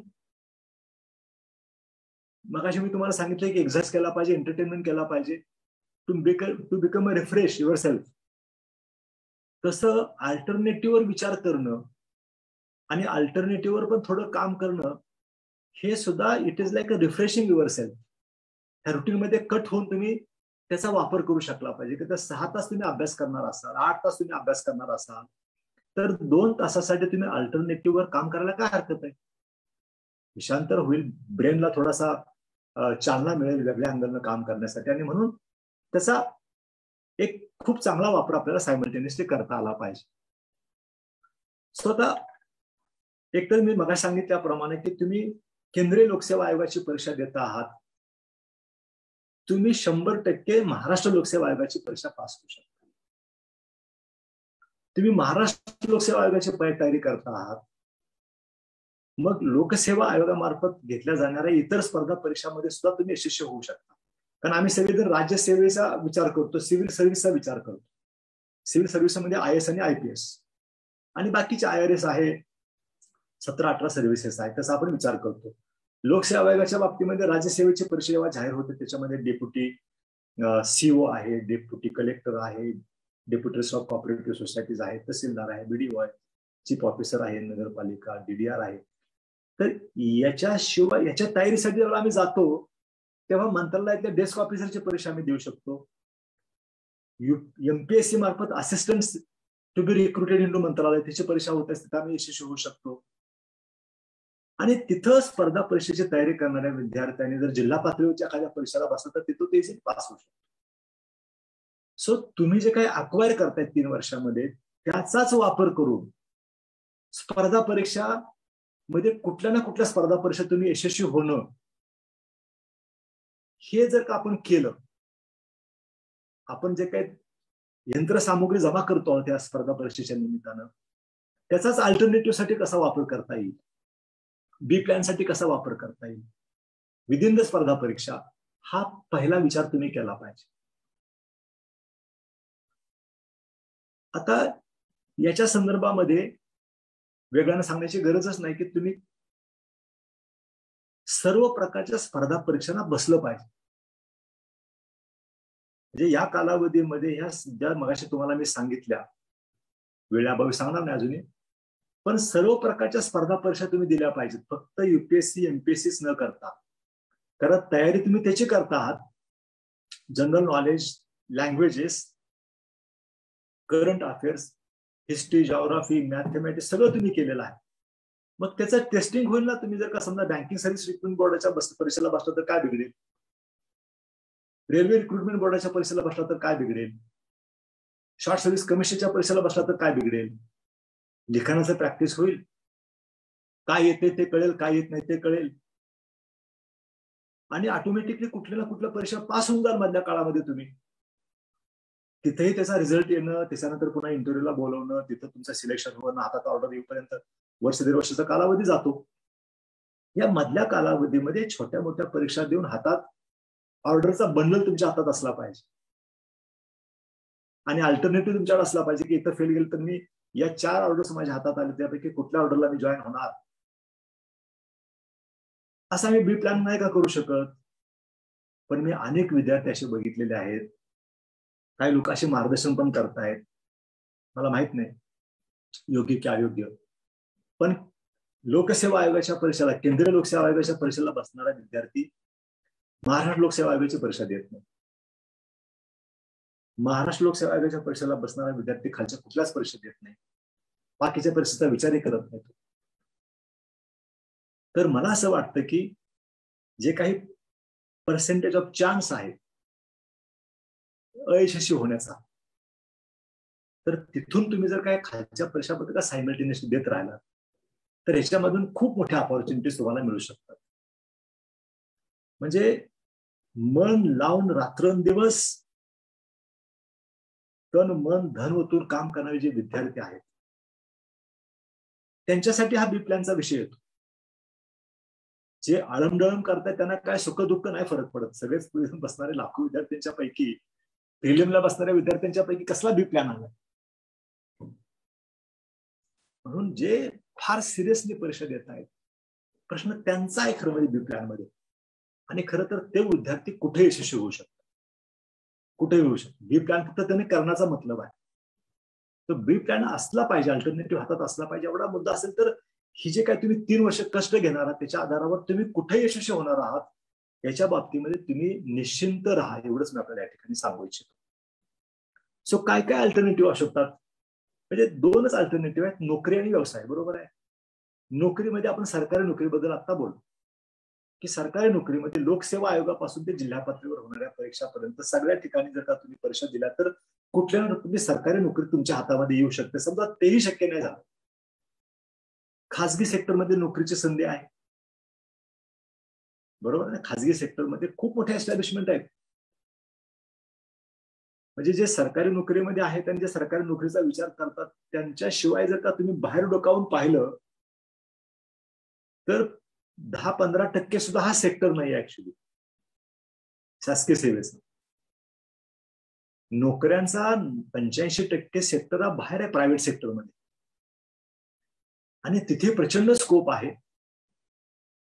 तोही ऑप्शन तुम्हाला हातात आहे आणि मग त्याचा पण तुम्ही विचार करण्याची गरज आहे. खासगी क्षेत्र, मी मध्यंतरी एका मासिकाला मुलाखत देत असताना असं म्हटलं होतं की स्पर्धा परीक्षेमध्ये लेखी परीक्षा पास झालेले समजा जर का एक 500 विद्यार्थी आहेत आणि 500 मधून जर का फक्त 100 सिलेक्ट होणार असतील तर खालचे जे 400 विद्यार्थी आहेत ना त्यांना डायरेक्टली प्रायव्हेट सेक्टरने अब्सॉर्ब केलं पाहिजे. कारण त्यांनी एवढी मोठी सगळी मेहनत घेतलेली आहे 3 वर्ष, तो लेखी परीक्षा पास झालेला आहे. आम्ही कॅम्पस सिलेक्शन मध्ये काय करतो, कॅम्पस सिलेक्शन मधून अनेक विद्यार्थी प्लेसमेंटला जात आहेत.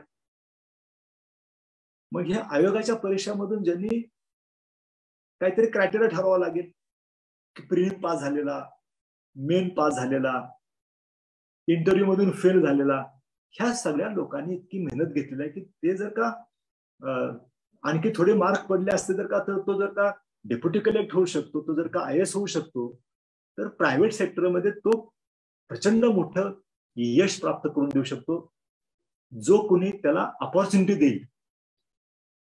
म्हणून स्पर्धा परीक्षेमध्ये रिटर्न टू मेन पासिंग पासून ते लेखी पासिंग आणखी ऑर्डर येऊपर्यंत मधल्या कालावधीमध्ये जे मागं पडणारे विद्यार्थी ज्यांना अपॉर्च्युनिटी मिळणार नाही, ह्या सगळ्यांना प्रायव्हेट सेक्टरनी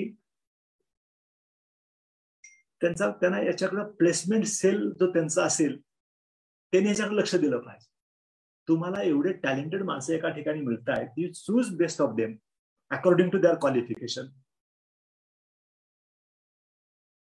खरं तर खूप मोठा प्रश्न याच्यामधून स्पर्धा परीक्षेमधून जे काही मागे राहणारे विद्यार्थ्यांच्यासाठी रादर एक इन्सेंटिव्ह राहील की स्पर्धा परीक्षेमध्ये मी गेलो आणि तिथे मी जरी मेरिटमध्ये आलो नाही आणि त्याच्या खाली जरी राहिलो तरी मला कुठे ना कुठे अपॉर्च्युनिटी मिळणार आहे. याचा 2 फायदे होतील.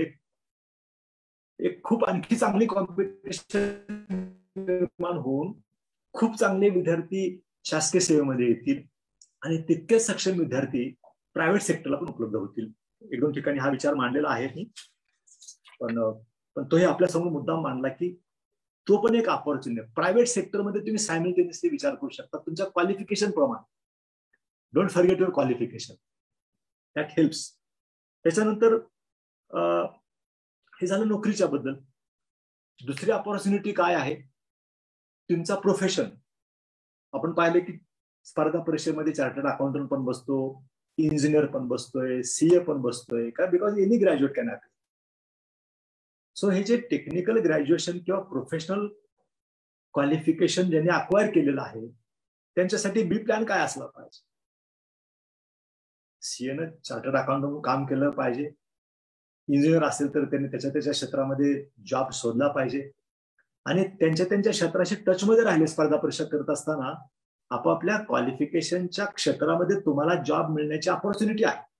If somebody is basic chemistry, somebody is MSc chemistry, chemical industry, pharmaceutical इंडस्ट्रीमध्ये देर आर ऑपॉर्च्युनिटीज. तुमच्या बेसिक क्वालिफिकेशनच्या अनुषंगाने you must be in touch with those fields as a B plan. This about the job, this about the profession. आता दुसरा sector आहे व्यवसाय. Business करायला पाहिजे. बिझनेसच्या इतक्या ऑपॉर्च्युनिटीज आहेत. जो उद्योजकता नावाने जो मागच्या वेळचा कार्यक्रम सेवा मित्र मंडळांनी केला तो काय होता, तो सुद्धा स्पर्धा परीक्षेच्या लोकांना ऐकवा. त्याच्यामधून अनेक ऑपॉर्च्युनिटीज आपल्याला बी प्लॅनसाठी मिळू शकतात. म्हणून विविध प्रकारच्या सेवा ज्या आहेत की सेल्फ एम्प्लॉयमेंटचा विचार करू शकता. हा खूप मोठा विषय असल्यामुळे फक्त विषयांना स्पर्श करतो की तुम्ही आपण स्वयंरोजगार आपण काय करू शकतो, सेल्फ एम्प्लॉयमेंट आपण काय करू शकतो. खरं तर छोटासा व्यवसाय चालू केला तर आपण आणखी 4-2 लोकांना जॉब क्रिएशन करतो. सर्व्हिसेस सेक्टरमध्ये प्रचंड मोठ्या प्रमाणात स्कोप आहे. ऑनलाईन सेवा अलीकडचा प्राधान्याचा विषय आहे. तुम्ही त्याच्यामध्ये पण काही काम करू शकता. स्टार्टअप्स मध्ये काय चालतं त्याचा अभ्यास करा. आणि supply of good, supply of materials प्रचंड मोठ्या प्रमाणात, ट्रान्सपोर्टेशन प्रचंड मोठ्या प्रमाणात स्कोप असलेला विषय आहे. सो हा झाला व्यवसायाच्या संदर्भामध्ये. व्यवसाय अदर दॅन ऍग्रिकल्चरच्या बद्दल बोललो मी. प्रचंड मोठं फील्ड आहे म्हणजे ऍग्रिकल्चर, शेती. शेती पारंपरिक पद्धतीने शेती करणं आणि आधुनिक पद्धतीने शेती करणं. आधुनिक पद्धतीने जर का शेती करायचं ठरवलं तर शेतीमध्ये प्रचंड प्रगती केलेले लोक आपल्याला बघायला. जे गुण मग असे तुमच्यामध्ये असायला पाहिजे सांगितले ते प्रत्येक क्षेत्रामध्ये असावे लागतात. जर का तुम्ही ते गुण अक्वायर केले असतील तर तुम्ही कुठल्याही क्षेत्रामध्ये यशस्वी होऊ शकता. मग आपल्याला मी सांगितलं की तुम्हाला लिडरशिपच्या क्वालिटी असल्या पाहिजेत, कम्युनिकेशन स्किल असलं पाहिजे, लिस्निंगचं स्किल असलं पाहिजे. हे जर असेल तर तुम्ही शेतामध्ये सुद्धा खूप चांगल्या पद्धतीनं शेती करायचे. शेती म्हटलं की नाकं मुरडायला सुरुवात करतो आम्ही. पण लक्षात घ्या की तुमची शेती जी आहे, तुम्ही most of you I know are coming from the rural areas. गावातून आला, तुमच्याकडे शेती आहे. शेती ही आमचं कॅपिटल आहे. शहरामध्ये गुंठा असेल तर तो फार उबाबात राहतो, पण गावाकडे तेवढंच महत्व एकराला आहे. सो 20 गुंठ्यामध्ये पॉली हाऊसेस, शेडनेट्स मध्ये अतिशय उत्कृष्ट प्रकारचं उत्पन्न लोक घेत असतात. तर तुमचं शेती जी आहे, जिरायत असेल, बागायत असेल, मालरान असेल, अलीकडच्या काळामध्ये जमीन हा महत्वाचा विषय झालेला आहे. म्हणजे खडकावर सुद्धा उत्कृष्ट प्रकारची शेती करता येते गाळ भरून, आपण पाहिलेलं आहे. पण तुमच्याकडे जर शेती असेल तर शेतीचा विकास करणं हे सुद्धा तुमचा बी प्लॅन असू शकतो आणि त्याचा गांभीर्याने विचार केला पाहिजे. हे फार मोठं भांडवल आहे. पिढ्यानपिढ्या तुमच्या बरोबर असलेलं ते भांडवल आहे, त्याचा वापर नाही केला आतापर्यंत. आणि शेतीसाठी लागतं इनपुट, क्रेडिट. ते आताच्या इतकं कधीच नव्हतं पूर्वी. केंद्र सरकार, राज्य सरकार प्रचंड मोठ्या प्रमाणात शेतीच्या सगळ्या कामासाठी पैसा उपलब्ध करून देत. कॅपिटल इन्व्हेस्टमेंट, वर्किंग कॅपिटल, पीक कर्ज या नावाने मिळतं. तर शेतीमध्ये गुंतवणूक करावी लागते, त्यासाठी मोठ्या प्रमाणावर पैसा मिळतो, अल्प व्याजाने मिळतो, सगळ्यात महत्वाचं आहे, आणि इझिली उपलब्ध होतं क्रेडिट. तर याचा सुद्धा गांभीर्याने विचार करायला पाहिजे ब्लेम प्लॅनसाठी. हॉर्टिकल्चर, फळबाग लागवड योजना, फ्लोरिकल्चर, ड्रायलँड फार्मिंग, वनशेती, असे विविध उपक्रम तुम्हाला करता येऊ शकतात. आणि त्याच्यामध्ये 2 पद्धती आहेत. एक स्वतःची शेती करणं किंवा स्वतः दुसऱ्याची शेती लीज न घेऊन करणं. फार मोठ्या पण सध्या हा विषय चालू झालेला आहे. आणि तिसरा विषय आहे गटशेती, की तुम्ही 5 एकर जमीनचे मालक आहात, गावातल्या आणखी 2-4 शेतकऱ्यांना एकत्र आणा, लाईक माइंडेड, सगळ्यांची म्हणून शेती झाली 25 एकर. 25 एकरामध्ये सगळ्यांनी जॉईंटली कल्टिव्हेशन करायचं, एकच पीक घ्यायचं, त्याचंच इनपुट, त्याचंच मार्केटिंग, त्याचंच प्रोसेसिंग. अशा पद्धतीने आता गटशेती नावाचा नवीन संकल्पना खूप मोठ्या प्रमाणावर यशस्वी व्हायला लागलेली आहे. तिसरा प्रकार आहे फार्मर्स प्रोड्युसर्स कंपनी काढायची. तुमच्याच गावातल्या लोकांची अनेक शेतकऱ्यांना एकत्र करायचं आणि त्यांची फार्मर्स प्रोड्युसर्स कंपनी स्थापन करायची. त्याच्यासाठी प्रचंड मोठ्या प्रमाणात केंद्राच्या राज्याचा सपोर्ट मिळतो आणि त्याच्या माध्यमातून तुम्ही ऍग्रिकल्चरल इंडस्ट्रीसाठी फॉरवर्ड लिंकेजेस आणि बॅकवर्ड लिंकेजेस म्हणून पण खूप मोठ्या प्रमाणावर फार्मर्स प्रोसेस कंपनी मार्फत काम करायला संधी आहे. ऍग्रिकल्चर प्रोसेसिंग इंडस्ट्री खूप मोठ्या प्रमाणावर त्याच्यामध्ये स्कोप आहे. आणि मग शेती आणि शेतीला अलाइड ऍक्टिव्हिटीज म्हणून डेअरी मोठ्या प्रमाणावर प्रचंड पैसे मिळतात डेअरीमध्ये, आपल्या माहितीसाठी सांगतो. त्याच्यानंतर milk collection, milk processing, marketing. मग शेतीसाठी शेती आणि शेतीचा जोडधंदा म्हणून अनेक गोष्टी करता येतात. तर तुम्हाला बी प्लॅनसाठी हा एक पर्याय आहे. हे तुम्हाला उतरत्या क्रमाने या असं मी म्हणेन की पहिल्यांदा कुठल्याही स्पर्धा परीक्षा द्या लेखी सरकारी नोकरी देण्यासाठीच्या, खाजगी नोकरीचा विचार करा. मग त्याच्यानंतर तुमच्या प्रोफेशनच्या बाबतीमध्ये मी तुम्हाला सांगितलं, नंतर सेल्फ एम्प्लॉयमेंट बद्दल तुम्हाला सांगितलं, कुठल्या कुठल्या सेक्टरमध्ये सेल्फ एम्प्लॉयमेंटला आणि बिझनेसला स्कोप आहे ते सांगितलं. आणि त्याच्याशिवाय आणखी तुम्हाला दुसरा मी सांगितलं की स्वतःची आमची जी शेती आहे हे पण आमचं एक भांडवल आहे आणि त्या भांडवलाच्या आधारावर तुमच्यासारख्या स्पर्धा परीक्षेच्या विद्यार्थ्यांनी त्याच्यामध्ये जर का उतरलं, शेती म्हणजे प्रत्यक्षामध्ये शेतामध्ये जाऊन नांगर धरला पाहिजे आणि तिथं कपडे काढून कामच केलं पाहिजे असं मित्र हो अभिप्रेत नाही आहे तुमच्यासारख्या विद्यार्थ्यांच्यासाठी. तुम्ही ऑर्गनाइज पद्धतीनं तुमचे वडील ज्या पद्धतीने शेती करतात तशा पद्धतीनं नाही करायची शेती, आधुनिक पद्धतीने शेती करायचा, त्याचा पण अभ्यास करायचा. त्याला ऍग्रिकल्चर ग्रॅज्युएट्स व्हायला पाहिजे, माझ्यासारखं बेस ऍग्रीस व्हायला पाहिजे असं काय नाही. आता कुठल्याही क्षेत्राचा कुणीही अभ्यास करून कुठेही जाऊन यशस्वी होते अशा प्रकारचं मल्टी डिसिप्लिनरी माणसं झाली सध्याच्या काळात. शेती तर आपलं मूळच, आपण लहानपणापासून शेती बघत आलो आहोत, त्याच्यामधल्या त्रुटी बघत आलो, आई वडील कशा पद्धतीने करतात, प्रगती शेतकरी कशा पद्धतीने करतात. जसं मग सांगितलं की यशस्वी शेतकऱ्यांच्या संपर्कात, यशस्वी विद्यार्थ्यांच्या बरोबर संपर्कात राहा, तसं तुम्ही यशस्वी शेतकऱ्यांच्या संपर्कात राहा. बघा त्यांनी शून्यातनं कशी सुरुवात केली आणि कसे यशस्वी झालेले आहेत. तुम्ही नक्की त्यांना फॉलो केलं तर बी प्लॅन मध्ये तुम्ही पण यशस्वी होऊ शकता शेती करून सुद्धा. पण तो तुम्हाला मी शेवटचा पर्याय दिलेला आहे. अत्यंत फॉरवर्ड डेअरी तुम्ही टाकू शकता, त्याच्यासाठी पण कर्ज आहे. मुद्रा योजनेमधून अनेक ठिकाणी आपल्याला कर्ज उपलब्ध व्हायला लागलेलं आहे, सबसिडी मिळतात. मित्र हो, अजिबात चिंता करू नका. स्पर्धा परीक्षा 3 वर्ष झटून द्या, मेनी अल्टरनेटिव्ह आर द्या. निराशेचं मळप सुद्धा तुम्हाला शिवता कामा नाही. अशा पद्धतीचा ऍटिट्यूड ठेवा. स्पर्धा परीक्षा पण गाजवाल, यशस्वी पण व्हाल, अल्टरनेटिव्ह बी प्लॅन मध्ये पण यशस्वी व्हाल आणि तुम्ही एक यशस्वी व्यक्ती म्हणूनच जीवनामध्ये लोकांच्या समोर आदर्श ठराल, याच्या बाबतीमध्ये माझ्या मनामध्ये शंका नाही. तुम्हाला शुभेच्छा देतो आणि थांबतो. जय हिंद, जय महाराष्ट्र. धन्यवाद सर. खरं तर तुम्ही बोलत असताना हे मी सुरुवातीलाच वेळेची मर्यादा तुम्ही स्पष्ट केल्यामुळे, पण त्या वेळेच्या मर्यादेमध्ये सुद्धा जे मुद्दे तुम्ही मांडलेत ना, मी ते मुद्दे लिहून काढत होतो आणि मला वाटते 25 ते 30च्या पुढे मला ते मुद्दे मिळाले. मुळात आपण प्रश्नोत्तरांचा तास सुरू करण्यापूर्वी खरं तर तुम्ही सगळ्या प्रश्नांची उत्तरं तुमच्या या मनोगतामधून दिलेली आहेत.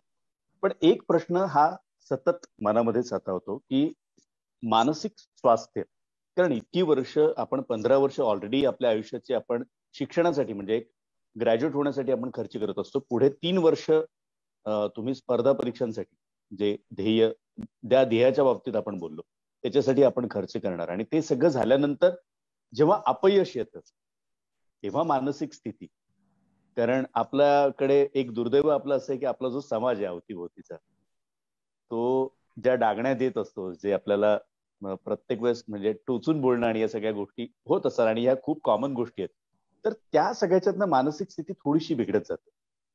तर ती मानसिक स्थिती मजबूत करण्यासाठी म्हणून काय आपण सुचतो? मी मगाशी आपल्याला जे सांगितले त्याच्यामध्ये उत्तर आहे. स्पेसिफिकली या प्रश्नाचं जर उत्तर द्यायचं असेल तर बेसिकली हे प्रेशर निर्माण कोण करतं, हे प्रेशर मनावरचं दडपण निर्माण कशामुळे होतं, तर त्याचं कारण असं आहे की आम्ही आमच्यावर दडपण निर्माण करून घेतो. पहिल्यांदा घरच्यांना आम्ही सांगतो, घरचे तुमच्याकडे डेप्युटी कलेक्टर म्हणूनच बघायला सुरुवात करतात. मग त्याची चर्चा गावभर होते, पाहुण्यारावळ्यामध्ये चर्चा होते. अलीकडे तुम्हाला जगभर कानावर ऐकायला मिळेल महाराष्ट्रामध्ये, मुलगा काय करतो तर एमपीएससी करतोय, मुलगा काय करतोय युपीएससी करतोय. जसं काय तो इंजिनिअरिंगला गेला, जसं काय मेडिकलला गेला, तसं एमपीएससी ला गेला, असं चर्चा असते. बरोबर. हे कशामुळे झालं, कशामुळे होतं? तुम्ही हे जग जाहीर करायचं काही कारण नाही ना. तुम्ही स्वतःला डिसिप्लिन पहिल्यांदा पाळली पाहिजे की सांगूच नका कोणाला स्पर्धा परीक्षेची तयारी करतोय. घरच्यांना फक्त सांगा आणि त्यांना सांगा त्याची चर्चा करू नका अजिबात. कुठं असतो, पुण्याला असतो, मुंबईला असतो, नागपूरला, औरंगाबादला, करतोय काहीतरी, माहित नाही काय करतोय. अशा प्रकारची भूमिका घरच्यांनी ठेवली पाहिजे. तुम्हाला आश्चर्य वाटेल की अनेक असे विद्यार्थी आहेत की जे स्पर्धा परीक्षेची तयारी करतात, ते घरच्या लोकांना पण माहिती नाही. पण असे अनेक विद्यार्थी आहेत की टिचभर अभ्यास आणि गावभर चर्चा, अशा प्रकारचे पण विद्यार्थी बघितले. प्रेशर त्याच्यामुळे क्रिएट करतो आपण. बरोबर. लोकांच्या समाजाच्या अपेक्षा जर वाढवून ठेवल्या नाही तर मग आपल्याला प्रेशर येण्याचं काही कारण नाही. गाजराची पुंगी वाजली तर वाजली तर मोडून खाल्ली. बी प्लॅनच्या बाबतीमध्ये तयारीला लागायचं. सो ते आमच्यावर आहे की मानसिक प्रेशर निर्माण का करतो आम्ही. तर मी जर काही इथे यशस्वी झालं तर मी लोकांना काय तोंड दाखवणार, हा पहिला प्रश्न आहे.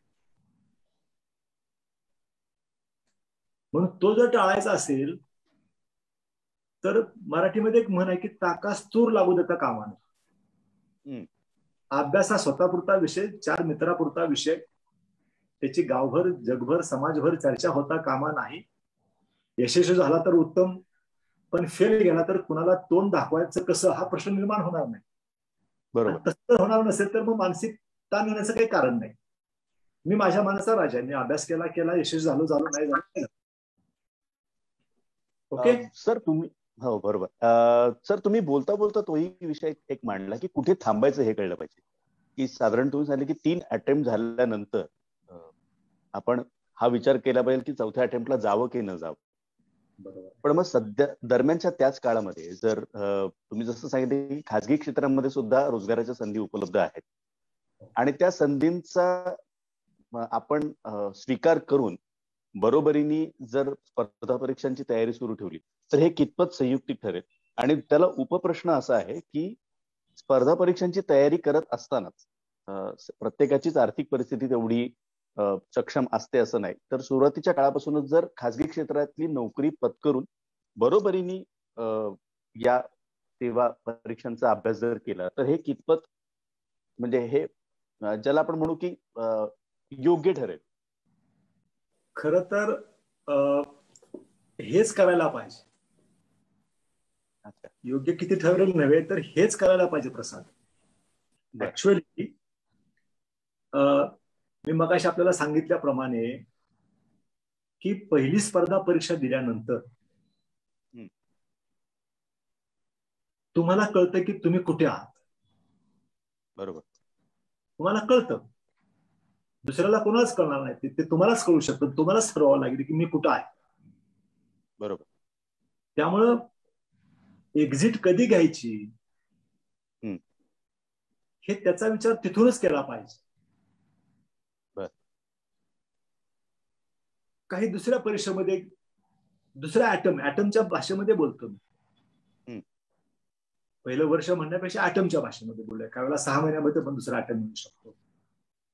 मगाच्या भाषेमध्ये सांगितल्याप्रमाणे तुम्ही अनेक प्रकारच्या स्पर्धा परीक्षा देऊ शकता सायमल्टेनियसली. तर तुम्ही 2-4 प्रकारच्या स्पर्धा परीक्षा दिल्यानंतर तुम्हाला कळतं की अरे नाही मी कुठं आहे. कॉन्फिडन्स येऊन जातो की I can beat, I can win definitely. Go आहे. बरोबर. गो, बिंदास जावा पुढे. पण जर का तिथंच तुमच्या मनामध्ये पाल चुकचुकत असेल आणि केवळ घरच्यांना सांगितलं की आता मी स्पर्धा परीक्षेची तयारी करतोय, कसं माघारी जायचं म्हणून आणखी एखादा प्रयत्न करायचा आणि बघूया जमतंय का, असं नको. तुमचा एक शब्द फार फेमस झालाय की आत्म्याचा आवाज, काही काळापासून फेमस झालेला शब्द आहे. सो प्रत्येकानं आपल्या आत्म्याचा आवाज ओळखता आला पाहिजे की काय म्हणतो आपला आतला आवाज, आणि ताबडतोब शिफ्ट व्हायला पाहिजे दुसरीकडे. बरोबर. आणि तुम्हाला सांगितले मी. सो या पद्धतीनं 3 ऍटम हे तुम्हाला मी, माझं असं मत आहे की तिसऱ्या ऍटम पर्यंत तुम्हाला, म्हणजे पहिल्या ऍटम मध्ये तुम्हाला वाटलं नाही की I can beat, I can do it, मग सेकंड ऍटम, मग अशा पद्धतीचे. म्हणजे गेल्या 2 वर्षामध्ये एकही स्पर्धा परीक्षा पास झाला तरी तो तिसऱ्या वर्षामध्ये तयारी करतो आहे. दिस इज रॉंग. म्हणून तुम्ही जसं पुढे पुढे जाल आणि तसं तुमचा यशस्वी होण्याचं पर्सेंटेज जसं वाढत जाईल तसं तुम्ही पुढच्या आयटमला गेलं पाहिजे. अच्छा. पण ते तुम्ही सुरुवातीपासूनच ठरवलं पाहिजे की आपण कुठं आहोत, आणि त्याच्या पद्धतीने तुम्ही कधी घ्यायचं तुम्ही ठरवलं पाहिजे. अल्टरनेटिव्हवर काम केलं पाहिजे. सर मगाशी बोलता बोलता आपण एक मुद्दा मांडला की राहिलं द्यायचं की खाजगी, म्हणजे मी दुसरी नोकरी करत करत अभ्यास केला तर काय.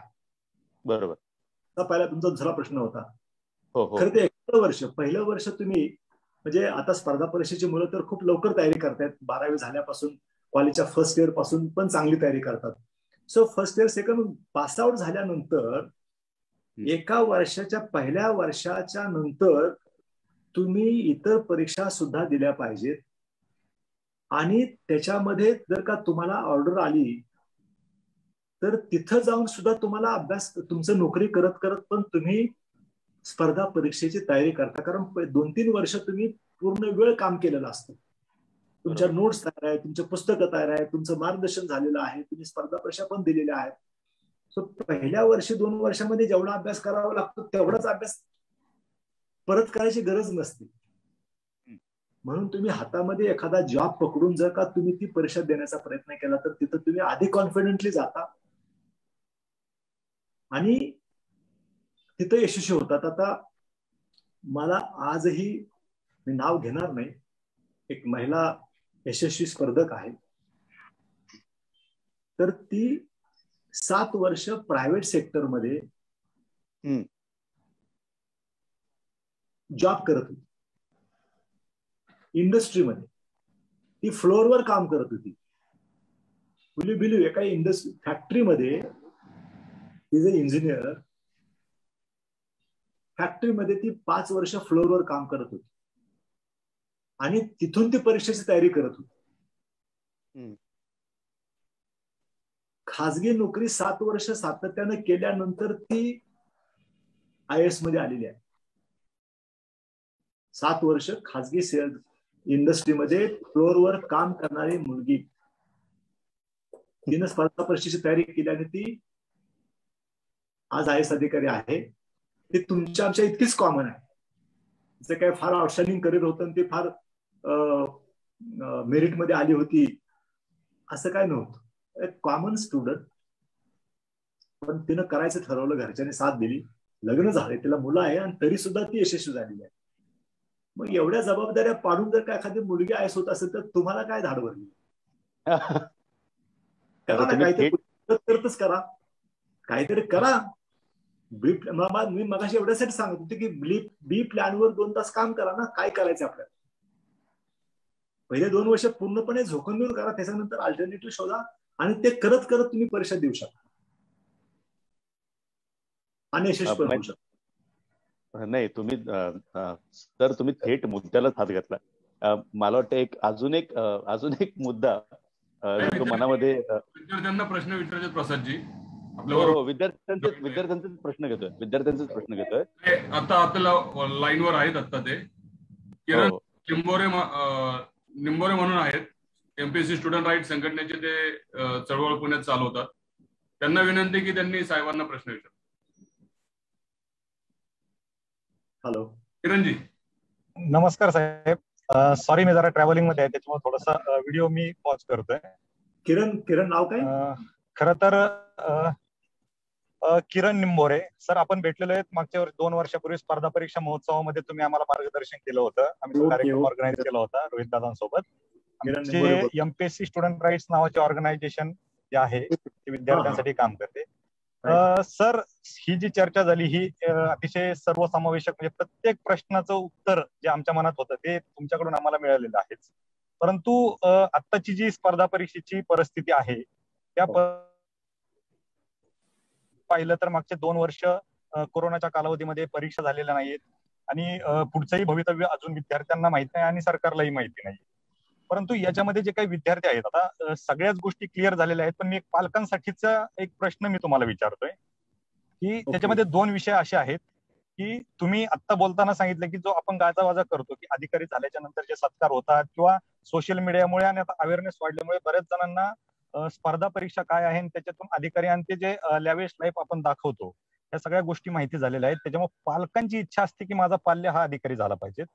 आणि दुसरी गोष्ट, आता जे काही अधिकारी आहेत की विद्यार्थी आहेत जे 4-5-6 वर्षापासून अभ्यास करतायत, तर या विद्यार्थ्यांना हे क्षेत्र सोडायचंय, परंतु पालक काय म्हणतील याच्यावरती तुम्ही बोललात. पालक काय म्हणतील, समाज काय म्हणेल आणि आता मी कसं घरी जाऊ आणि त्या मुलीकडे लक्ष देऊ, याच्यात ते द्विधा मनस्थितीत आहेत. अशा पालकांसाठी तुम्ही काय सल्ला द्याल? किरण, तुम्ही खूप अतिशय महत्वाचा विषय या ठिकाणी मांडलेला आहे. कारण हा कुठंच आपल्या याच्यामध्ये फोरम मध्ये इतक्या डिस्कशन मध्ये कुठंच येत नाही तो विषय. आणि तुम्हाला खरं तर धन्यवाद दिले पाहिजे की ह्या मुलांच्या सगळ्या भावना आणि त्यांच्या समस्यांना वाचा फोडायचं काम तुम्ही करताय. खूप कौतुकास्पद आहे. ऐकलं होतं या आपल्या फोरम बद्दल, पण आणि तुम्ही होता म्हणून तर खरं तर मला असं वाटतं की या फोरम मुळे तर बऱ्याच लोकांना दिलासा मिळाला असेल, अन्यथा अनेक स्वप्नील लोणकर आपल्याला बघायला मिळाले. धन्यवाद तुम्हाला दिला पाहिजे. तर स्पर्धा आपल्या विद्यार्थ्यांच्या पालकांच्या संदर्भामध्ये तर अलीकडचे पालक हे आपल्या सगळ्या स्वप्नांचा जो भार आहे, जे आम्ही यशस्वी करू शकलेलो नाही, ते सगळे माझ्या पाल्यानंच केले पाहिजेत अशा प्रकारच्या भूमिकेमध्ये आहे. ते पाक 10वी पासून ते 12वी पासून ते ऍडमिशन कुठं घ्यायचं इथपर्यंत सगळं तेच ठरवत आहे. त्यामुळे मुलाला काय करायचंय, त्याची क्षमता काय आहे,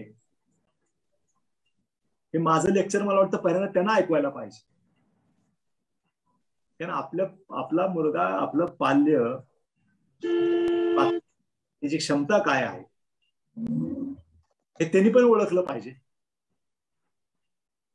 त्यामुळं पालकांनी स्पर्धा परीक्षेच्या विद्यार्थ्यांच्याकडून 0% अपेक्षा ठेवली पाहिजे. 0% अपेक्षा ठेवली पाहिजे. सगळ्यात जास्त सपोर्ट कुणाचा पाहिजे तर आई वडिलांचा सपोर्ट पाहिजे. जो त्याचा पालक असेल, मोठा भाऊ असेल किंवा कुणी असेल, तू कर अभ्यास, यशस्वी झाला तर उत्तमच, नाही झाला तर काय बिघडणार नाही, आम्ही तुझ्या पाठीशी आहोत. या गावामध्ये माघारी चांगल्या प्रकारची शेती करू नको, काय काळजी करूस, असा दिलासा देण्याचा पालकांचा दृष्टिकोन असायला पाहिजे. आणि समजा हे जे काही अल्टरनेटिव्ह आहेत, म्हणजे पहिल्यांदा मूळ शेवटी किरण हा मुद्दा स्पर्धा परीक्षेची तयारी करणाऱ्या मुलाकडेच येऊन थांबतो. बरोबर. त्यांना सुद्धा आपल्या आई वडिलांना सांगायला पाहिजे, विश्वासात घेतलं पाहिजे की there can be a failure also. त्यांच्या अपेक्षा कुणी वाढवून ठेवल्या? अपेक्षा कुणी वाढवून ठेवल्या? पालकांनी. ठीक आहे, पाठवलं तुला स्पर्धा परीक्षेला बस, असा कुठलाही पालक नाही सांगत किरण, तुमच्या माहितीसाठी सांग. बरोबर, विद्यार्थ्यांनीच अपेक्षा वाढवली. विद्यार्थी सांगतो की मला स्पर्धा परीक्षेचे बसायचंय. मी मग वडील काय म्हणतो, जाऊ दे तुझं 2 वर्षाचे आणखी मी तुझा खर्च करायला तयार आहे, तू दिल्लीला जा, नाही तर मुंबईला जा, नाही तर पुण्याला जा, मी आहे तुझ्या पाठीशी. अगदी बरोबर. तो 1% सुद्धा पालक माझ्या माहितीत नाहीये की तो सांगतो की नाही तू स्पर्धा परीक्षेला बस आणि डेप्युटी कलेक्टर असं म्हणणारा पालक मी नाही पाहिजे.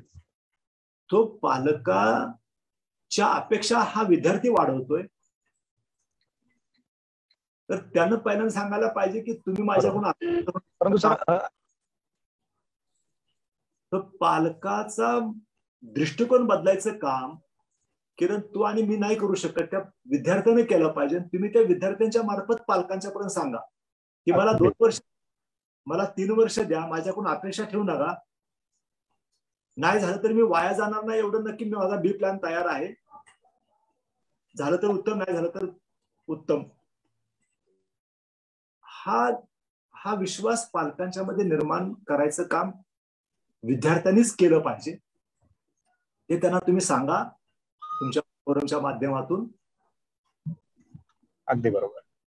आणि मग हा प्रश्न मिटेल. मग पालकांचं प्रेशर नाही म्हटलं की समाजाचं प्रेशर आजचा विद्यार्थी, आजचा तरुण कधी पण धुडकावून लावू शकतो. बरोबर.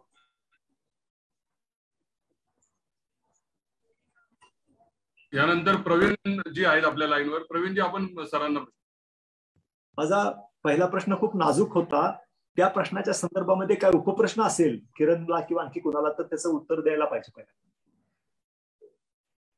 सर, माझाच एक त्याच्यामध्ये थोडासा उपप्रश्न आहे की ज्याच्यावरती तुम्ही बोललात, परंतु विद्यार्थ्यांना आपण या क्षेत्रात येताना रोखू शकत नाही, कारण प्रत्येकाला त्याचं आजमावण्याचं आपण संधी दिली पाहिजे. परंतु जे विद्यार्थी अजूनही 8-8, 10-10 वर्षापासून अभ्यास करतायत, ते विद्यार्थी मला आणखी एक संधी, एका शब्दावरती अजूनही ठाण मांडून बसले, या विद्यार्थ्यांना तुम्ही काय सल्ला द्या? आणखी एक संधी हे कोणाला, पालकांना सांगतायत का स्वतःला सांगतायत?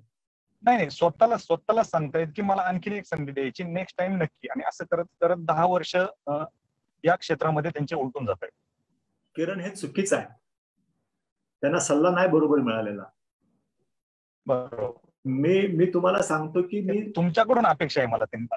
नाही, सांगतो ना, 3 वर्ष हा मी तेवढ्यासाठी मी तुम्हाला सांगितलं. 3 वर्ष एवढ्यासाठी की त्यानं म्हणजे त्याला जो 8 वर्षापासून अभ्यास करतोय तो किती वेळा लेखी परीक्षा, मेन परीक्षा पास झाला, तो 8 वर्षामध्ये किती वेळा इंटरव्ह्यूला गेला, याचा पण विचार करावा लागेल. समजा एखादा असा असू शकतो की तो गेले 5 वेळा इंटरव्ह्यू पर्यंत गेलाय, तिथं काही ते 1-2 मार्काने कमी पडतो, तो जिद्दीला पेटलाय. I can understand. पण गेल्या 5 वर्षामध्ये फक्त तो 2च वेळा जर का मेन एक्झामिनेशन त्याने क्रॅक केली असेल आणि अजून इंटरव्ह्यूला जर का तो गेला नसेल, तर त्याचं थिंकिंग चुकीचं आहे. हे केस टू केस आपल्याला गाईड करता येऊ शकतं, पहिली गोष्ट डेफिनेटली. किंवा अशी जर का विद्यार्थी असतील, समजा एक 50-60 विद्यार्थी, तुम्ही एका हॉलमध्ये बोलवा सेवा मित्र मंडळाच्या माध्यमातून, मी तिथे येऊन त्यांना मार्गदर्शन करतो की व्हॉट शुड बी डन. नक्कीच सर. त्यांना त्याच्या डोक्यावरचं भूत काढण्याची गरज आहे. 8-8 वर्ष कुठं स्पर्धा परीक्षा चालते काय? त्याला कोणी सांगायचं? कोणीतरी अथॉरिटेटिव्हली सांगावं लागेल काय की नाही बाबा तुझी गो फॉर अल्टरनेटिव्ह. आणि तू काय ते स्पर्धा परीक्षा यशस्वी झालं तर जगामध्ये जगण्याच्या लायकीचा नाही, अजिबात नाही. मगाशी मी सांगितलं की कॅम्पस इंटरव्ह्यू, जर कॅम्पस सिलेक्शन मध्ये जर का सिलेक्शन केलं तर हा पहिल्यांदा गेला पाहिजे प्रायव्हेट सेक्टरमध्ये सुद्धा. खालच्या पदावर घेतला गेला पाहिजे, इतका तो लायकीचा आहे. त्यामुळे तो समाजामध्ये बाहेर आला तर फार वाया गेला असं काही नाही आहे. आणि समाज वगैरे असं काही नसतं, ऍक्च्युली आपल्या मनावरचं ते भूत असतं. समाजाला काही बघायला, समाजाला स्वतःच काय, समाजामधल्या प्रत्येक व्यक्तीला स्वतःच एवढं पडलंय, तुमचं त्याला वजन व्हायला अजिबात वेळ नाही. तो फक्त चर्चा करतो आणि हे चर्चेकडे लक्ष देण्याची गरज नाही. नक्की सर, थँक्यू. त्यानंतर प्रवीणजी आहेत बरोबर, लाईनवर विद्यार्थी आहेत ते. प्रवीणजी, आपण सरांना विचारा.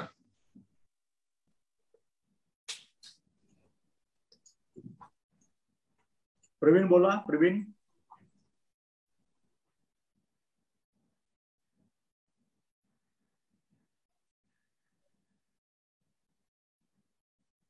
प्रवीणजी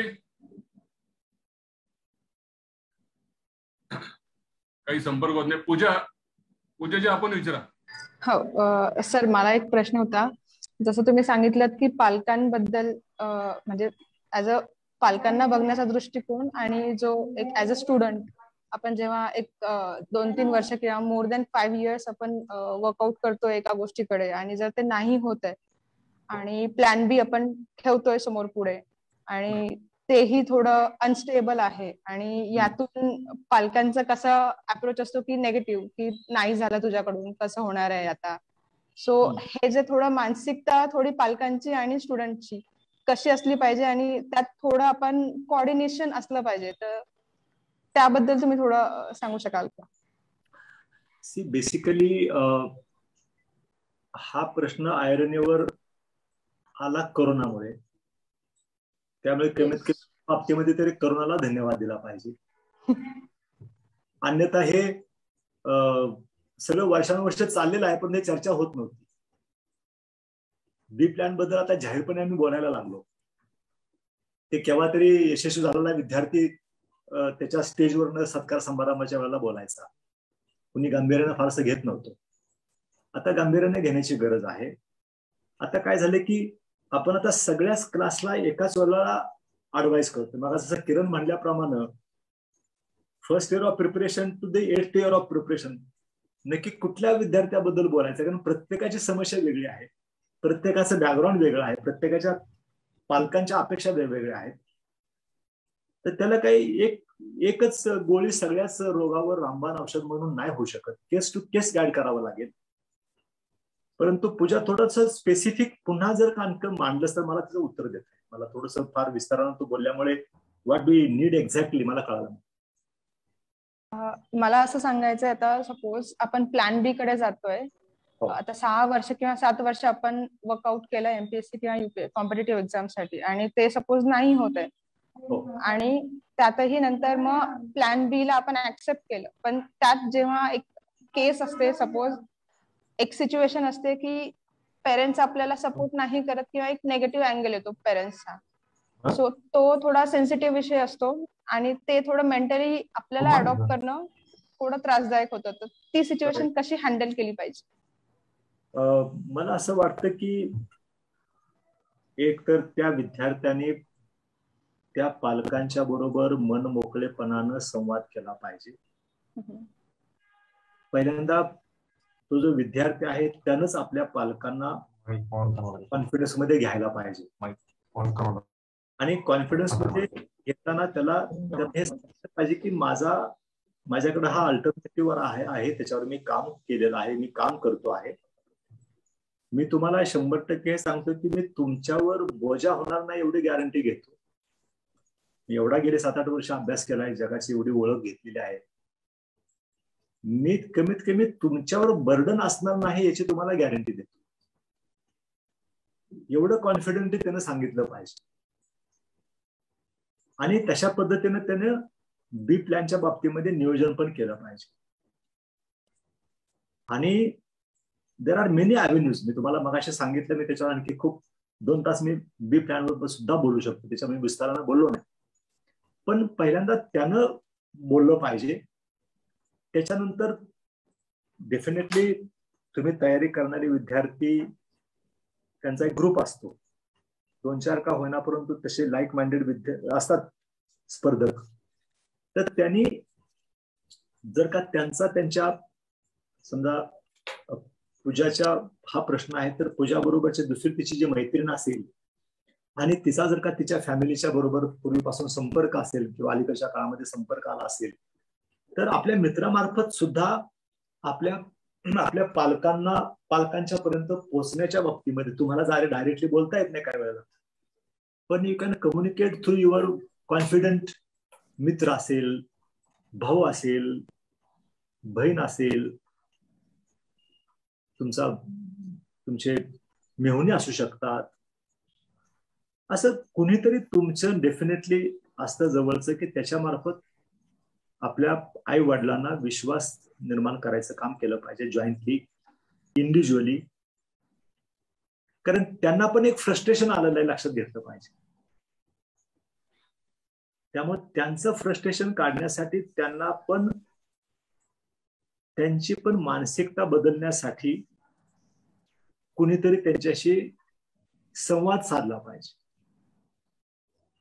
त्यांच्याशी संवादच साधला जात नसल्यामुळे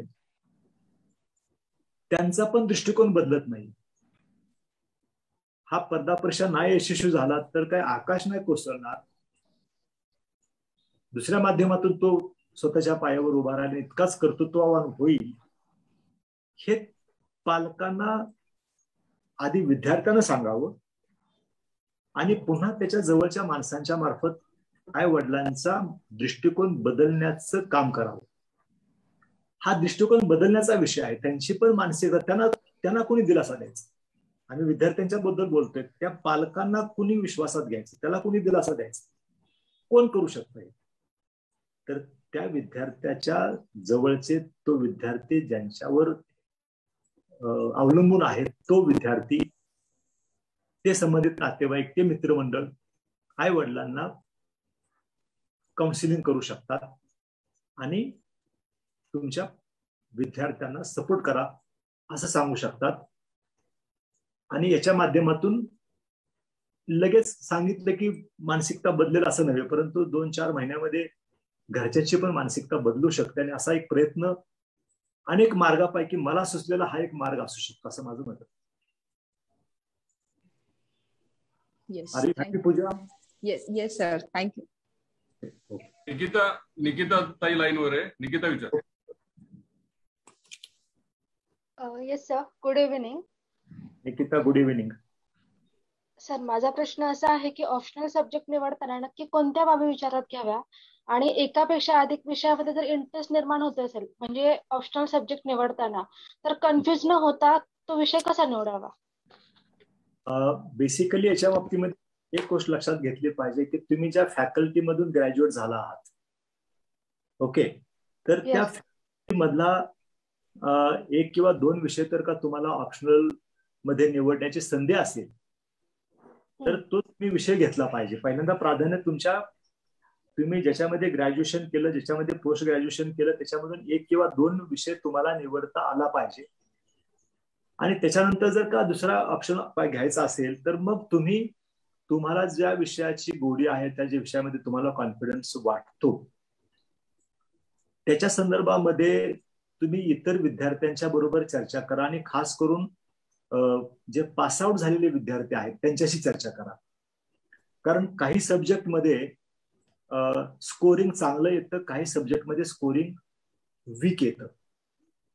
सो असे काही सब्जेक्ट आहेत की जे स्पर्धा परीक्षेमध्ये या कठोर कॉम्पिटिशन मध्ये अधिक गुण मिळवून द्यायला त्या विषयामध्येच काही लिमिटेशन्स आहेत. सो असे काही विषय आहेत की ज्याच्यामध्ये ऑब्जेक्टिव्हिटी खूप आहे, की ज्याच्यामध्ये स्कोरिंगला स्कोप आहे, ज्याच्यामध्ये सब्जेक्टिव्हिटी जास्त आहे, त्याच्यामध्ये स्कोरिंगचा स्कोप कमी आहे. सो या अँगलने विचार करून समजा तुझ्यासमोर 2 सब्जेक्ट असतील तर ह्या दोन्हीपैकी कुठल्या सब्जेक्टला जावं, त्या संदर्भामध्ये हे कसोटी लावून प्रयत्न करायला हरकत नाही. Okay sir, thank you. Okay. Pravinji, मगाशी आपला कॉन्टॅक्ट होत नव्हता, आता आपल्याला येईल. रेंज आहे आपल्या. हॅलो सर, आवाज येतोय माझा? प्रवीण बोला. सर, मला एक क्वेश्चन होता की इंटरव्ह्यू पॅनेलची विद्यार्थ्यांकडून काय अपेक्षा असते? म्हणजे अभ्यास करून मेन्स दिल्यानंतर इंटरव्ह्यूला सिलेक्शन होतं, तर मग कॉमन स्टडी केलेला असतो. मला तुमच्याकडनं थोडं 2 मिनिटात माहिती हवी होती. पॅनलकडनं विद्यार्थ्याची काय अपेक्षा असते? हो, नक्की मी सांगतो आपल्याला की थेरॉटिकली जेव्हा आम्हाला शिकवलं जातं की लेखी परीक्षेमध्ये तुमचं नॉलेज टेस्ट केलेलं असतं आणि इंटरव्ह्यू मध्ये नॉलेज टेस्ट केलं जात नाही, हे जे सांगितलं जातं ते काही तितकंसं थेरॉटिकल सांगितलं जातं तितकंसं खरं नाही. अल्टिमेटली इंटरव्ह्यूच्या बोर्ड समोर तुम्ही जेव्हा प्रश्नाचे उत्तर देतात तेव्हा तुमच्या नॉलेजच टेस्टिंग होतं. So unless you have a knowledge you cannot present. So तिथेही प्रश्न विचारले जातात. Yes sir. त्या प्रश्नाचं समर्पक उत्तर जर तुमचा अभ्यास असेल, तुमचं वाचन असेल, तुम्ही उघड्या डोळ्याने जगत असाल तर तुम्ही त्याचं समर्पक उत्तर देऊ शकता. उत्तर योग्य की अयोग्य हा पुन्हा सब्जेक्टिव्ह मुद्दा असतो. एक उत्तर एका इंटरव्ह्यू बोर्डच्या माणसाला योग्य वाटेल 100%, ते दुसऱ्याला कदाचित 50% बरोबर वाटेल. तर नॉलेजच असायला लागेल सब्जेक्टचं, पण 50% तरी विषय इंटरव्ह्यू मध्ये अशा पद्धतीचे येतात, इंटरव्ह्यू मध्ये प्रश्न अशा पद्धतीचे विचारले जातात की जे तुमच्या सिलेबसमध्ये कुठे शिकलेलं नसतं तुम्ही. Yes sir. सिलेबसमध्ये कुठे दिसत नाही ते, पण ते प्रश्न येतात. आज समजा तुम्ही इंटरव्ह्यूला चालला, तुमचा उद्या इंटरव्ह्यू आहे, तालिबानवर प्रश्न येईल, त्याच्याशिवाय इंटरव्ह्यूच होणार नाही. Yes sir. बरोबर आहे ना. येस. ऑलिम्पिक बद्दल प्रश्न होईल. येस. 100% विचारलं जाणार. नीरज चोप्रा बद्दल विचारलं जाणार, कुठल्याही सिलेबस मध्ये नव्हतं ते. So during the preparation of the examination तुम्हाला जगामध्ये घडणाऱ्या ह्या ज्या काही ठळक गोष्टी असतात त्याचा खूप तुम्ही डीपली अभ्यास केला पाहिजे, त्याच्यावर लक्ष दिलं पाहिजे, वाचलं पाहिजे आणि तुमच्या तर डेटा बँक मध्ये at the back of the mind असलं पाहिजे. सो 50% इंटरव्ह्यू अशा गोष्टीवर होतो. तुमच्या हॉबीज काय आहेत, तुम्हाला काय वाटतं, हा प्रत्येकाला प्रश्न विचारला जातो, त्याचं उत्तर काही कुठं टाईप केलेलं नाहीये. येस. तो असे काही, आणि याच्यामधून तुमची पर्सनॅलिटी उलगडत जाते. शेवटी तुमच्या पर्सनॅलिटीचं टेस्टिंग आहे. इट इज ट्रू की दॅट नॉलेज टेस्ट तुमचं झालं होतं लेखी परीक्षेमध्ये, पण इंटरव्ह्यू मध्ये तुमचं पर्सनॅलिटी टेस्टिंग होतं आणि personality cannot be minus knowledge. बरोबर आहे ना. नॉलेज असेल तरच फिजिकल पर्सनॅलिटीचं काही काम नसतं तिथं. तुम्ही तोंड उघडल्यानंतर जी तुमची पर्सनॅलिटी दिसते तिचं टेस्टिंग आहे. मग त्याच्यासाठी तुमचं कम्युनिकेशन स्किल कसं आहे, त्याच्यानंतर तुमचं ability to speak, ability to present, थोडक्या शब्दामध्ये तुम्ही कसं नेमकं उत्तर देऊ शकता,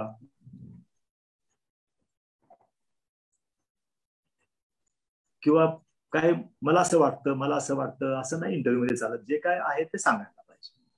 सो समान सबस्टन्स मध्ये असं म्हणता येईल की तुमचं you must have a knowledge. तुम्ही अवेअर असला पाहिजे तुमच्या सगळ्या घटनाबद्दलचा.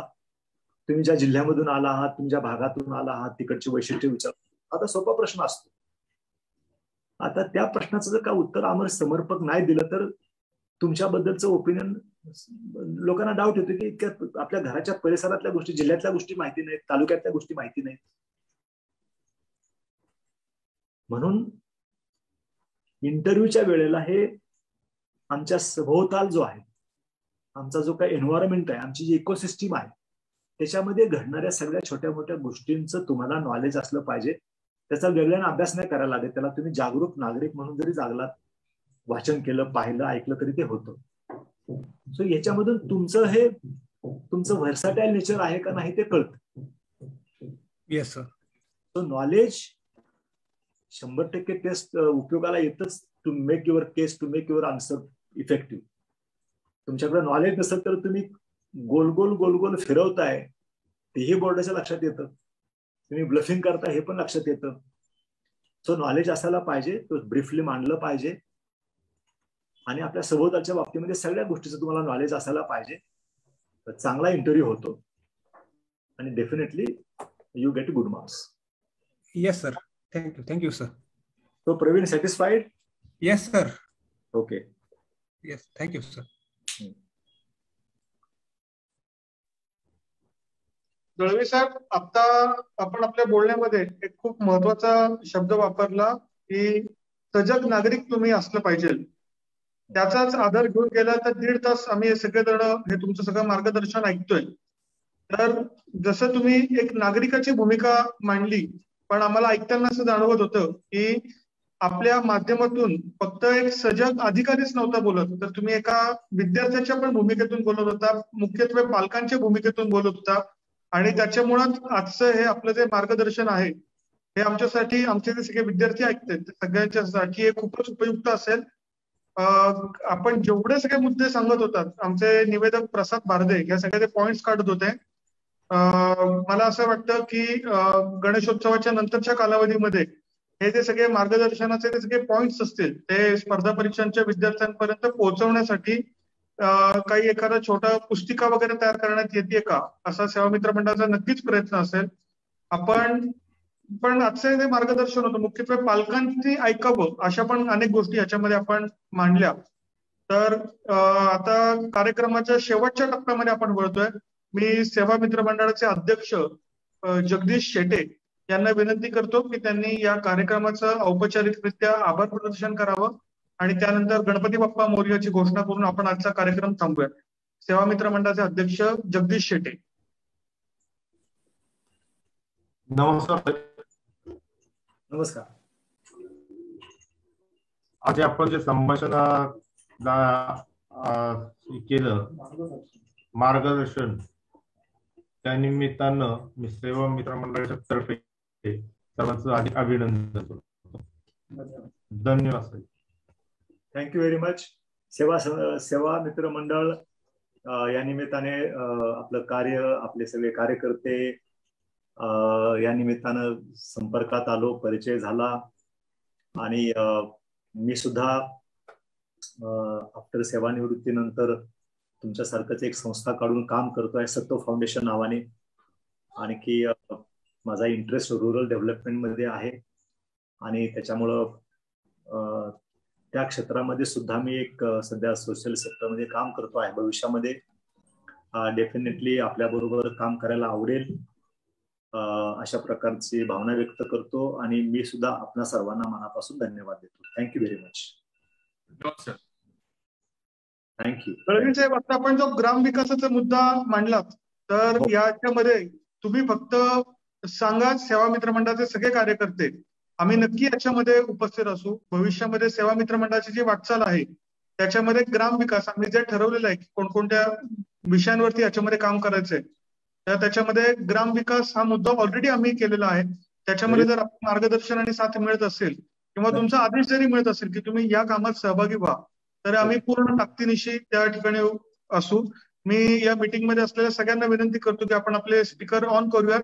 त्यानंतर मी गणपती बाप्पा मोरयाची घोषणा देतो आणि आपण आजचा कार्यक्रम थांबूयात. थँक्यू. बोला गणपती बाप्पा मोरया. थँक्यू. धन्यवाद. नमस्कार.